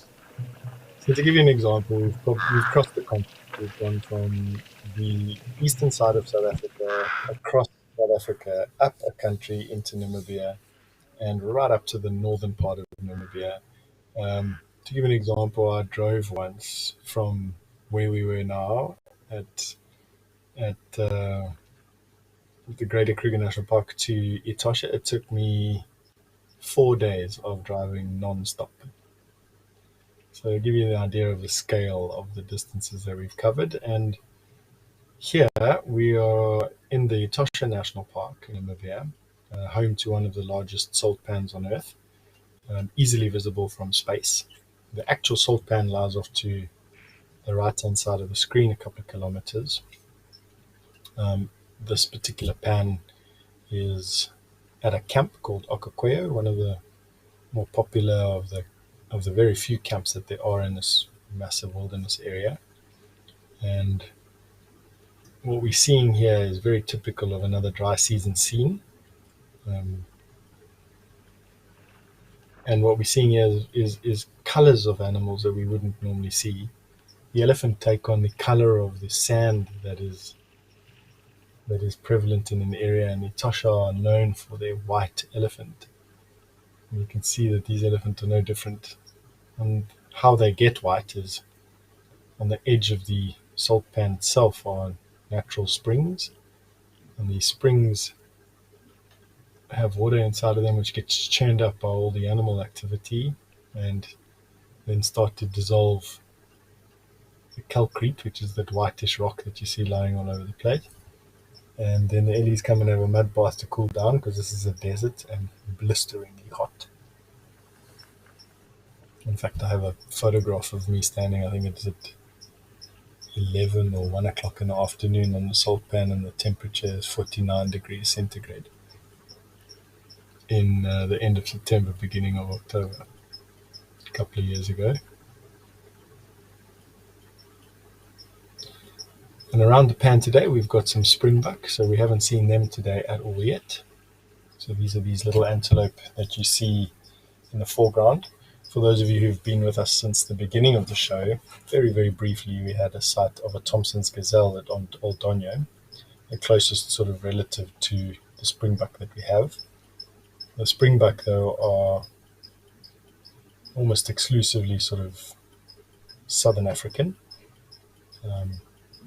and dry area specialists. And then in the background there, we've got some plain zebra. There's a kudu coming in from the right.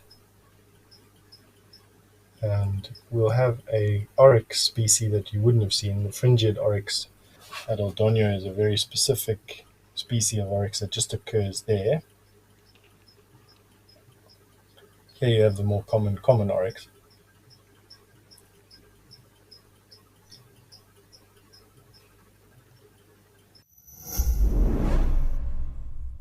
Do you want to touch the lives of future protectors of our Earth? Thanks to our wonderful WildEarth explorers, WildEarth Kids is back.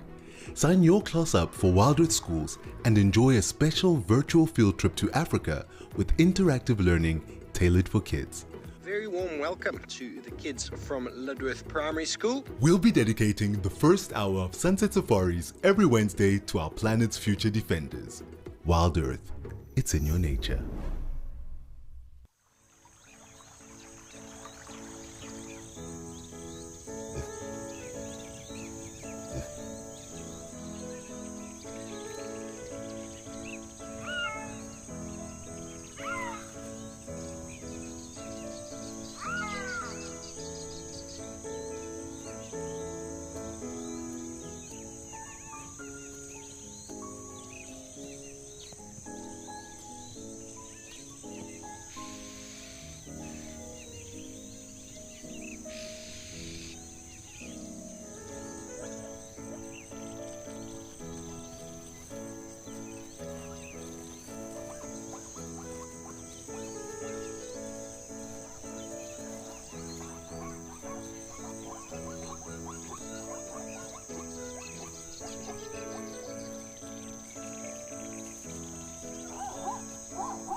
So not only do we have so many animals around this particular pan, but we've got 4 different species. We've got the elephant, the springbuck, black-faced impala, which are endemic to just Etosha. You don't find these particular subspecies of impala anywhere else.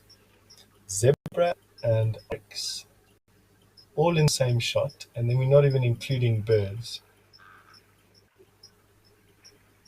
This is so cool. This is the largest herd of black-faced impala that we've had, or I've had on the camera since I started to host the show. And so please revel in its magnificence wherever you are. It's noteworthy. It really is a massive herd of black-faced impala. It really is. And shame we're not even paying homage to this magnificent elephant enough. This to me is Etosha at its best. Heaving with animals at this time of the year, and only going to get better.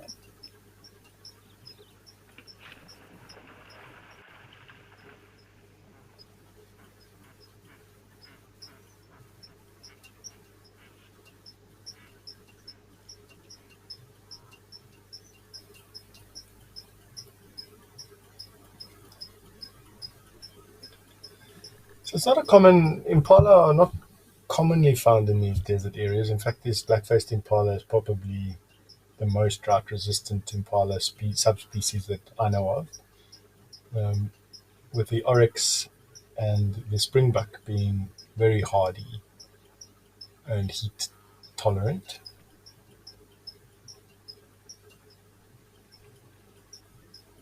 So cool. So obviously moving the camera around a little bit is giving some pixelation. You'd please tolerate that with us or excuse us for that. It is just one of those things coming to you from such a remote location in the world, and then on top of it, such a harsh environment. This is true desert and hot and dry and abrasive, and it's a salt pan, so even the dust is, has its issues. You can see that Corey busted there, sort of right of center.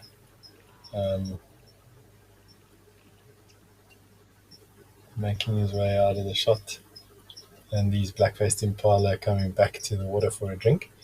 I've noticed that the impala don't wade into the water as much as what the oryx and the springbuck do. I've got a feeling it's because they don't, they come from an ancestry where impala are scared and aware of crocodiles, and so you probably find that they have certain, I don't know, inbred fear of water.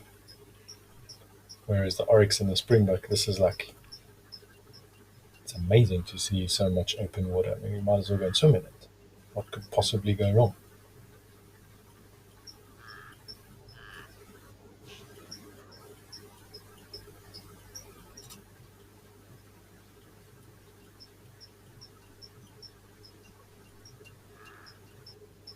Like so much smoke on the horizon. And we can expect that this type of, magnitude of animals plus the turnaround plus the speciation diversity to only increase at this pan over time. And so Okakoya is definitely one of those pans that we're going to keep our eye on. It's going to be productive and only get more so as October approaches and we go through October. But we do have other pans to have a look at, and that is just the beauty of the show. And so let's hop on over to another one and see what we got happening there.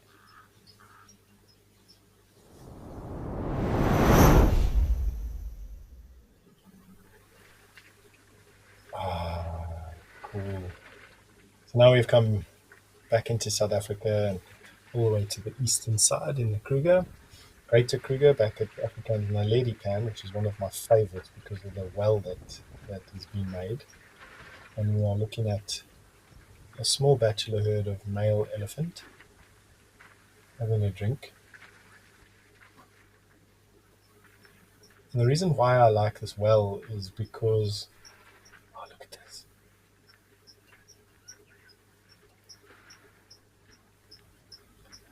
The reason why I like this well is because it's not trying to be anything else other than what it is. And for some reason, these ellies just absolutely love drinking out of deep, clear pool. And then the overflow pulls up the little pan on the left-hand side, which of course then another elephant. Goodness me. So the pan on the left-hand side attracts a vast amount of animals, which then use the shallow water and the mud and the grass, like the elephants mudding it all up all the time. So these are all bull elephant. Right, we're going to come back to these ellies. I've just got a note in my ear saying that we've got quite a special thing at one of our other cameras. So let's go up to Kenya and go and have a look at Old Donya.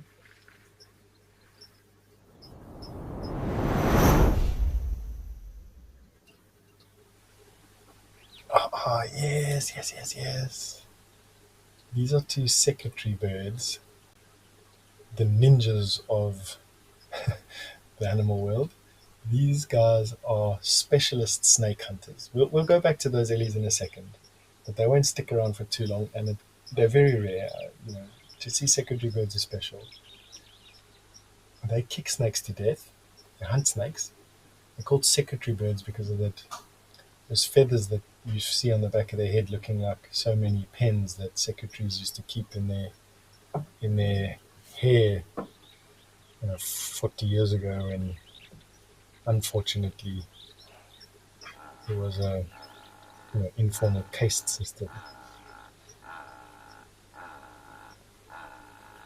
But they're very powerful birds and monogamous. Bundu Basha, you've been following us for years, and you said, secretary birds at OD, which is really cool, and you're 100% right. You don't get to see these birds on camera very often. We've had a celebration of elephant today and over the last couple of weeks, and very rarely do we get to see really bizarre animals, and this is just one of those bizarre animals. These birds are also flying birds. They are large. They probably stand as tall as what that Cory bustard did, but a lot skinnier, so not as big, and will eat feet of snake per week. We were lucky enough to watch a brown snake eagle eat about 3 or 4 feet of snake the other day in a gulp. And if any of you ever are lucky enough to witness secretary birds kicking at snakes, it is a sight that, even though I've spent tens of thousands of hours in the bush, I've only seen a handful of times. That is really cool.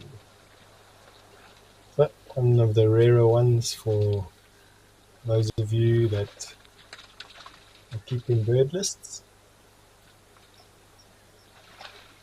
Just like that. Giving us one last look before disappearing out of the range of this camera. Often they'll hunt in pairs, trying to flush snakes out. They'll then run the snake down and then kick at it with a very powerful kick, using their wings to sort of discombobulate the snake and avoid being bitten. Their bodies are also quite far away from where their legs can reach. They'll eventually kick the snake into submission and then bite its head and neck area to kill it, and then we'll eat it.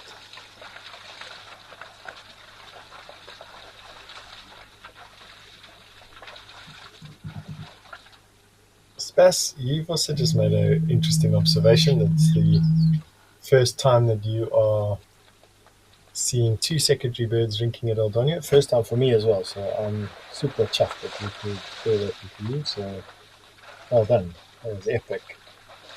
And now we get to continue with our vigil at these waterholes. We rushed away from some elephant who were drinking at one of our other cameras 5,000 kilometers away, just to come and see these zebra now and the secretary birds. And as one of our viewers, I can't remember your name, unfortunately, but many hours ago when we started the show, said a dazzle. Definitely, we've got enough zebra to be called a dazzle.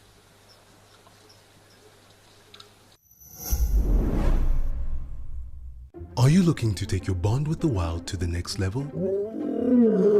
Download our app and access in-depth chats with our naturalists and special guests. Connect and converse in real time on our Ask Me Anythings, fireside chats, hangouts, and town halls. WeChat, available on the WildEarth app. WildEarth, we are Safari.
So we have some plain zebra and some fringe-eared oryx. Innocent, hold on one sec.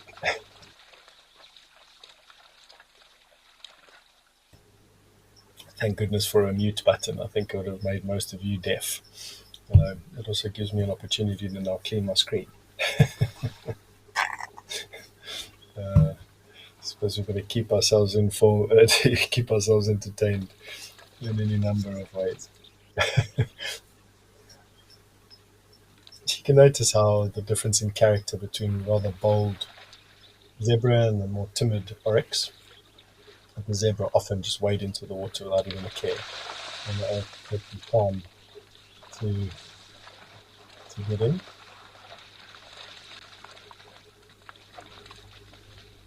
Nevertheless, today this water is much appreciated.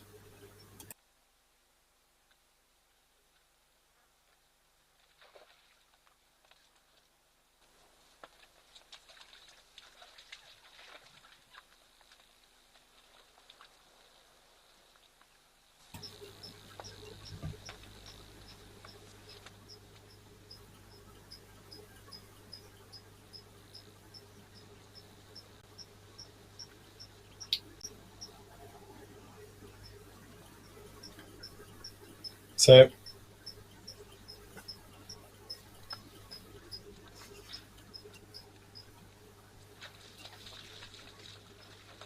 why don't we go and have a quick look at an elephant having fun at Cat Eye Pan. And when he's done, we'll pop in and see what that bachelor herd of Ellies are doing at Maledi. So we're going to do a quick jump around thousands of kilometers.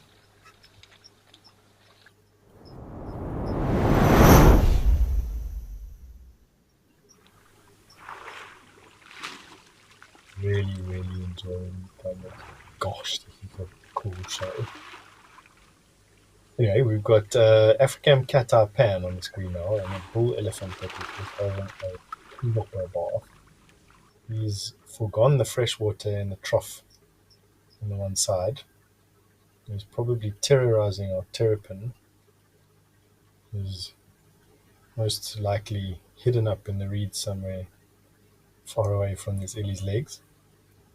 There's a bull elephant, and he's busy picking up mud and just covering his flanks.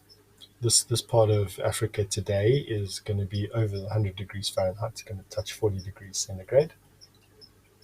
Not an atypical temperature for this time of the year. We're going into hell month for me, which is the last 2 weeks of September and the majority of October, as the rains begin to build. And something that you can look forward to is these exceptionally busy days where we'll be jumping from camera to camera to camera because there's just too much choice. And obviously we're celebrating elephant at these water holes. They're the biggest animals that attract the most amount of heat and so need the most amount of cooling. So elephant are what we will most likely be seeing. See him busy getting rid of all the mud. He's washing his trunk off before he has a drink. The best, cleanest water will be in the trough. He probably wants to have a mouthful of clean water. Billy, you asked if the mammoth or the elephant came first. I want to say the mammoth, but I don't really know, Billy. I'm going to have to go and have a look at the history of elephants. I mean, the mammoth obviously is extinct, and so that gives you the impression that that they came first. But I don't know if that is actually true. We'd have to go and have a look at some other type of graph, and they're so common. So I'll do that in a little bit, and I'll give you an answer in a bit, Billy. Now we're just going to watch this male elephant who's now covered in mud and cooling himself down, walk off into the distance before heading off to, I'm hoping that our elephants at the Lady Pan are still there. We were in inverted commas rudely interrupted by a pair of secretary bird, which is absolutely enough reason to have left them. And I think why don't we go and have a look at them and go and pay them some homage.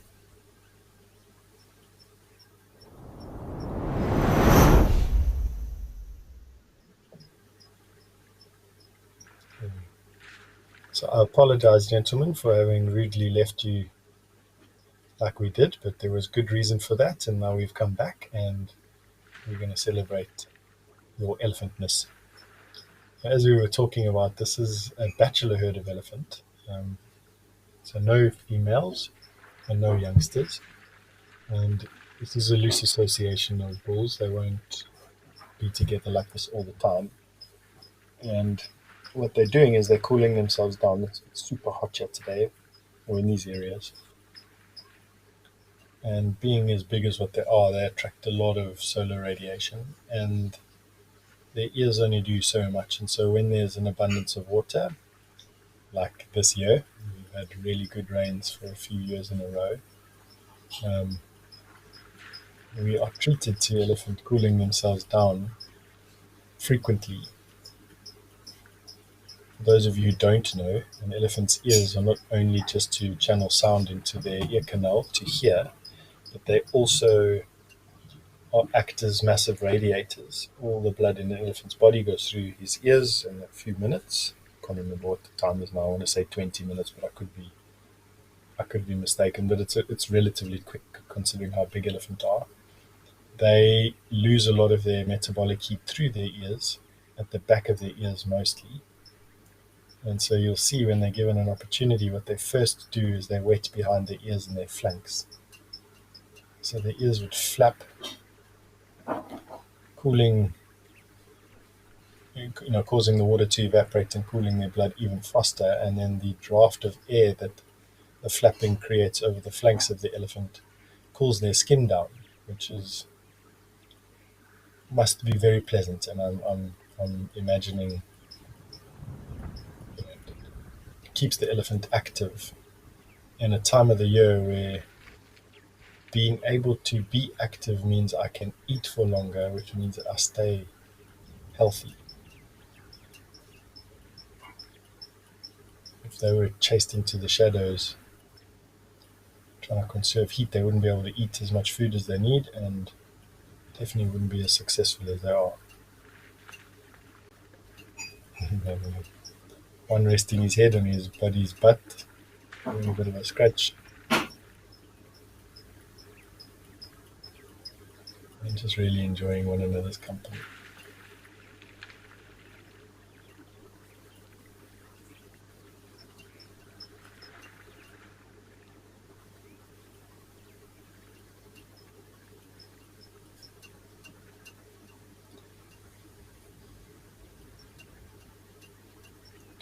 And then you've got to wonder why they don't just lie down in the water. They do lie down, elephants lie down to sleep.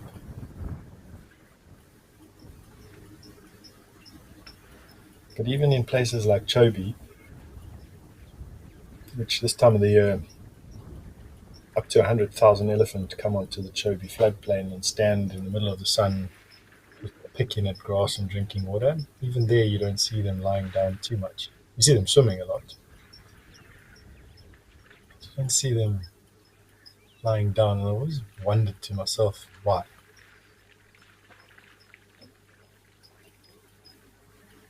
As soon as the water's deep enough, especially at Jumo, you see them swimming often.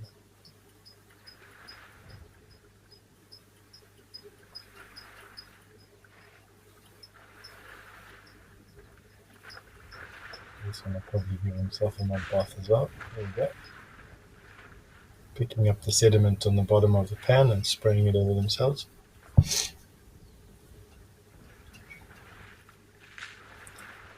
Ila, firstly, hello. It's great to hear from you again, and yeah, just my heartfelt greetings to you. And you just asked, is there any animal that I'd particularly like to see around the waterhole? Gosh,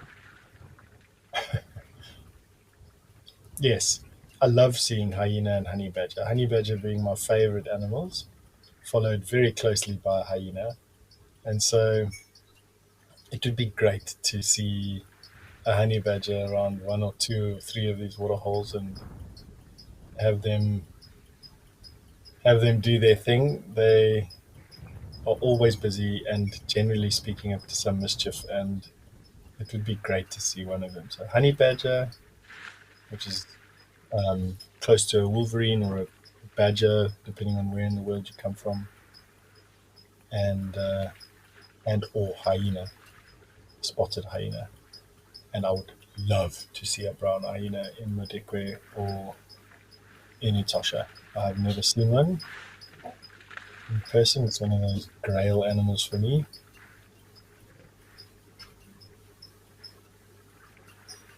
So I suppose there you have your answer.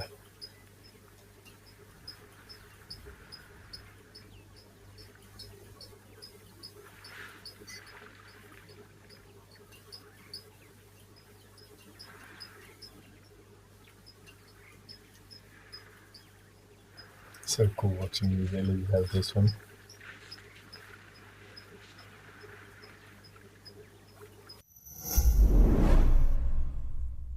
Do you know what it takes to protect and empower rhinos? On the 22nd of September, WildEarth is hosting a fireside chat in celebration of World Rhino Day. A special guest from Rhino Revolution will join us as we pay tribute to these extraordinary creatures and talk all things rhino, from horn trimming to rewilding. Don't miss out on the fun. WildEarth, it's in your nature.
You can see how much this well was reduced by the elephants drinking.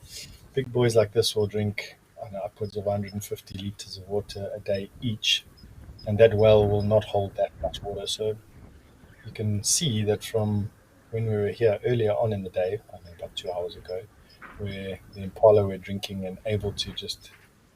What's happening here now? What's that? What's running? Is kudu running in the background? That's what got this elephant's head up. What are we going to do? You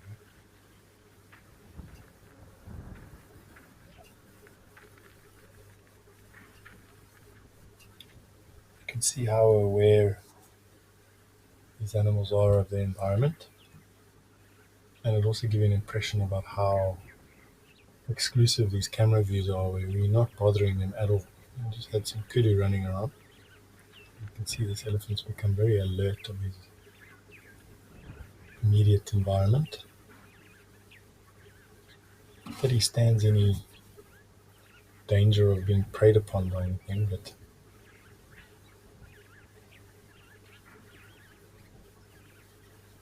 definitely don't wander around completely unaware.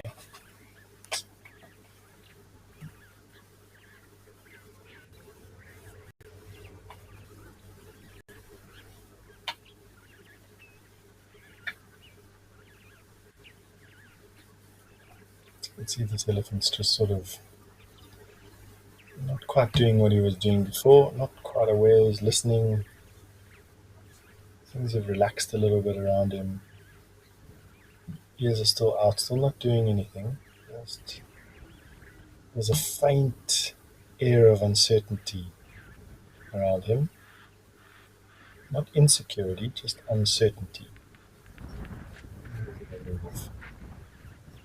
Okay. Nothing to be worried about in his particular opinion. He's had enough of his bath.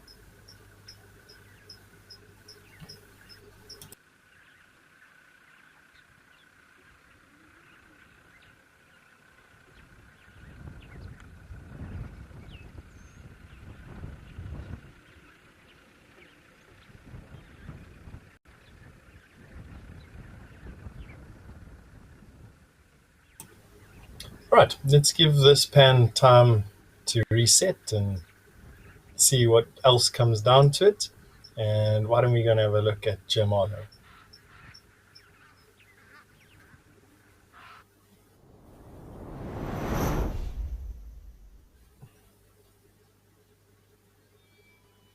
Goodness, this pan honestly just heaves with animals. So we've come away from the Kruger National Park and we've come now a couple of 100 kilometers west. We're still in South Africa. We're in one of the largest game reserves in the country, in the top 5 definitely, and it holds a spectacular amount of elephant. And we're having a look at a breeding herd of elephant here on the water's edge, this time clustered around the inlet part. And we've got a couple of ellies doing different things. We've got the majority of them drinking from the fresh water entering the pan. We've got a couple of them on the right-hand side covered in mud, and even one having a swim on their side. So talking about ellies having swims, there you've got them lying down on their side. Bloop. So there you got some, and I'd have a look at that. If the babies can do that, why can't the adults? Look at them having their swim. It's really great. Covered in mud, exactly what they need. And there's one kicking the sand, making even more mud, tusking it. And it's one of the reasons why I enjoy Naledi Pan with that well. Elephants have a tendency to increase the size of these seeps sort of dramatically, and what that does is it makes the water shallow and it evaporates out the water. It also allows the water to deepen, and so I'm going to say something that I've had as a mantra for many years. Like Mother Nature and elephant in particular know exactly how to manage their environment, and it's only our arrogance that would say otherwise. fully aware of how to build their pans. Look at that one. It's climbing on his brother or sister. That's a dominance display. They are just wrestling. So that's just boisterous play amongst youngsters. You sometimes see a very similar thing happen to male elephant, particularly while they're swimming. They mount each other. Gosh, that elephant in the background. Oh, it's white mud on top of red skin. Oh, look at this guy flop down. Yeah, poof, sinking butt deep in the mud. We were very lucky to see some warthog doing a similar thing a bit earlier in the same pan. And it just seems like today's the day for this mud wallow. This tends to be the corner of Jamala Pan that gets the most swimming action. The illies often are engineering the bank. Is that one going to go down again? Yeah, there you go. Bloop.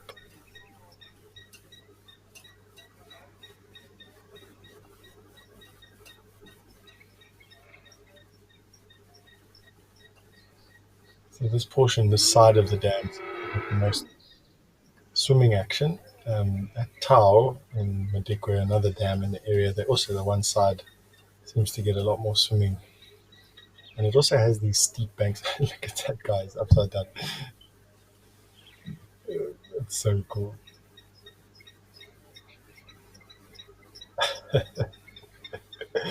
Uh, epic. Oops, taking the water. Gosh, these elephants are disgusting.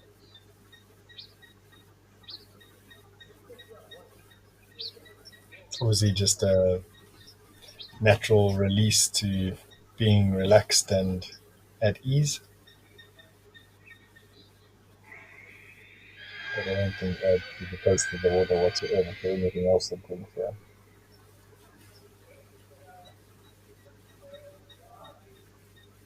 Look at them all. Just having a proper swim. Just like kids.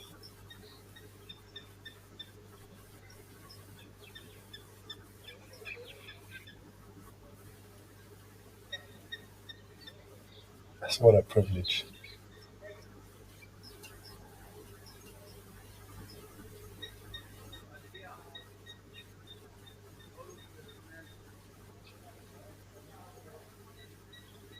You might be hearing a few, if you just joined the show, you might be hearing a few construction noises in the background. Jamala Camp is being rebuilt after a fire destroyed the camp a couple of months ago. Necessary in this environment. We need tourists. Look at the little guy swimming in the background. Yeah, I didn't even notice him. He's been under the water the whole time. Yeah, he's having a proper swim. Almost completely submerged.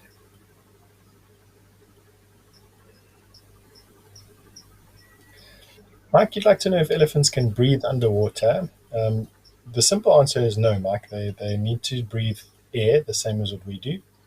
Um, but quite often you'll see elephants completely submerged and just the tip of their trunk sticking out. Um, you see it often on the Chobe River, where elephants are crossing a relatively deep river. They actually have to swim. And in particular, babies swim. Elephants swim really well, firstly, but they do need to breathe air. They don't have gills or porous skins, which allow them to extract oxygen through different mediums. Look at that little guy. He's now decided that that bank needs his head shape. Excuse me, will you get out of our way? Yeah, you. I don't mean any disrespect, but we're watching babies.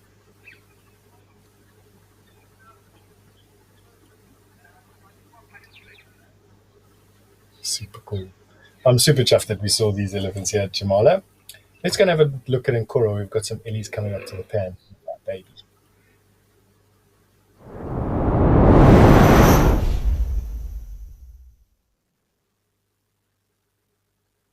There you go. At 700 or 800 kilometers east in the blink of an eye. We're now at Africam's and Coral Pan, and we've got a breeding herd of elephant that have just rushed in out of the bush to slake their thirst.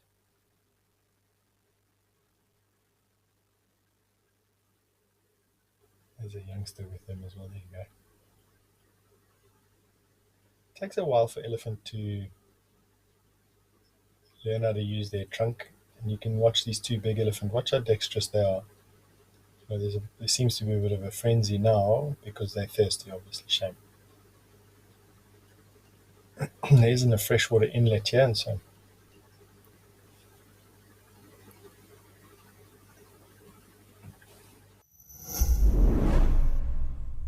WildEarth is home to Africa's endangered unicorn. We aim to inspire the protection of our rhinos by connecting people to them. I am here with a beautiful female rhino and her calf. Join our naturalists as we track our favorite rhinos on safari. Hello, big boy.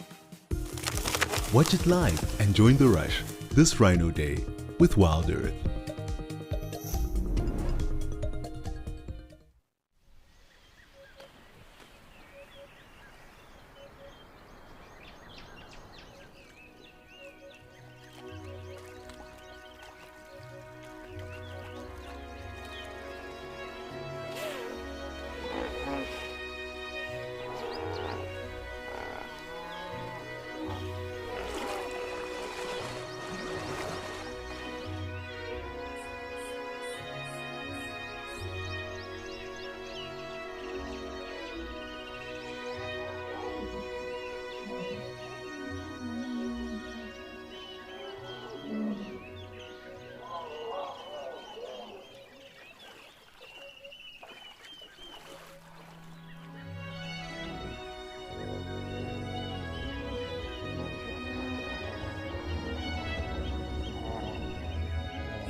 So this young elephant now is less than a year old and has already learned from mom that this well contains the sweetest water in this particular area.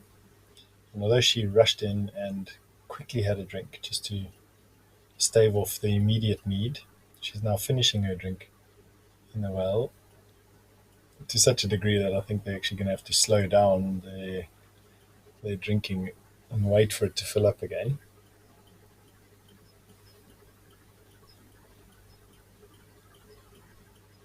Shame, there's almost a desperation thirst there.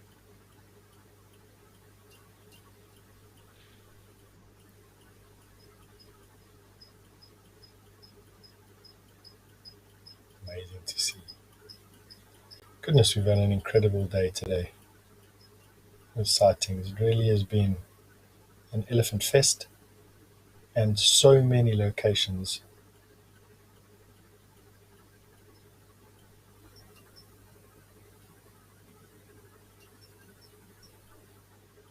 Amazing.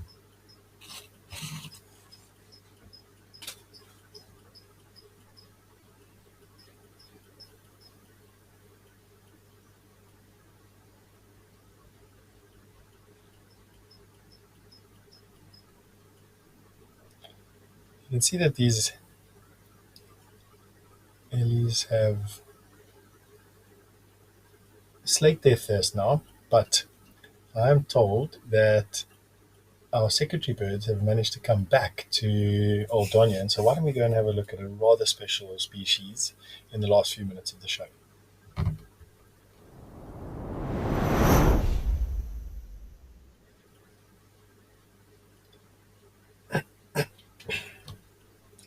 So we are frozen, unfortunately. We're going to try and fix it, but there you've got the butt of a secretary bird. There we go. So they obviously didn't finish their drink before they were chased off a little bit earlier, and now come back to grace us with their presence for the last couple of minutes of the show, which I, for one, am truly thankful for. As mentioned, not just for myself, but for a lot of you out there, this is the first time we've seen secretary birds at Aldonio, and in fact on these webcams. It's frozen again. So, unfortunate. Let's go back to Nkoro. Great to see that. Oh, wait, there you go. No, no. uh,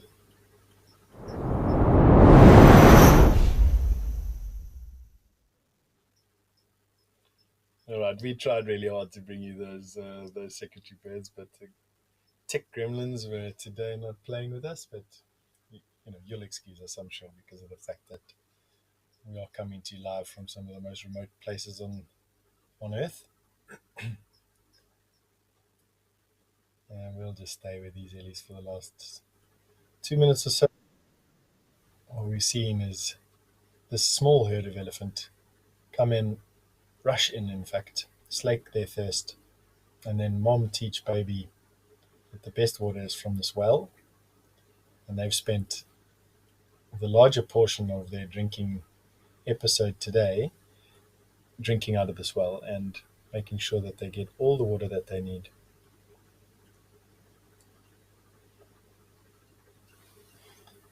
Manda, you coming all the way from the UK, and you've been a great viewer today, so thank you. And you're saying thank you for an amazing program for the day. I couldn't agree with you more. Today's been an absolute favorite. And so I just want to say thank you to you. I also want to just say thank you to everybody. Thank you for everyone, those of you commenting and those of you who don't and just have eyeballs on the screen. Thank you. Thank you for all the staff that make this possible, all the partners, all the camps. Thank you to Africam. Thanks, WildEarth. Thanks to all of you. You really do make my day, and we share in this community that we have together. So well done. And so I just want to say that wherever you are in the world today, again, just a big thank you. Stay safe. And I will be on camera again tomorrow, actually. So see you then.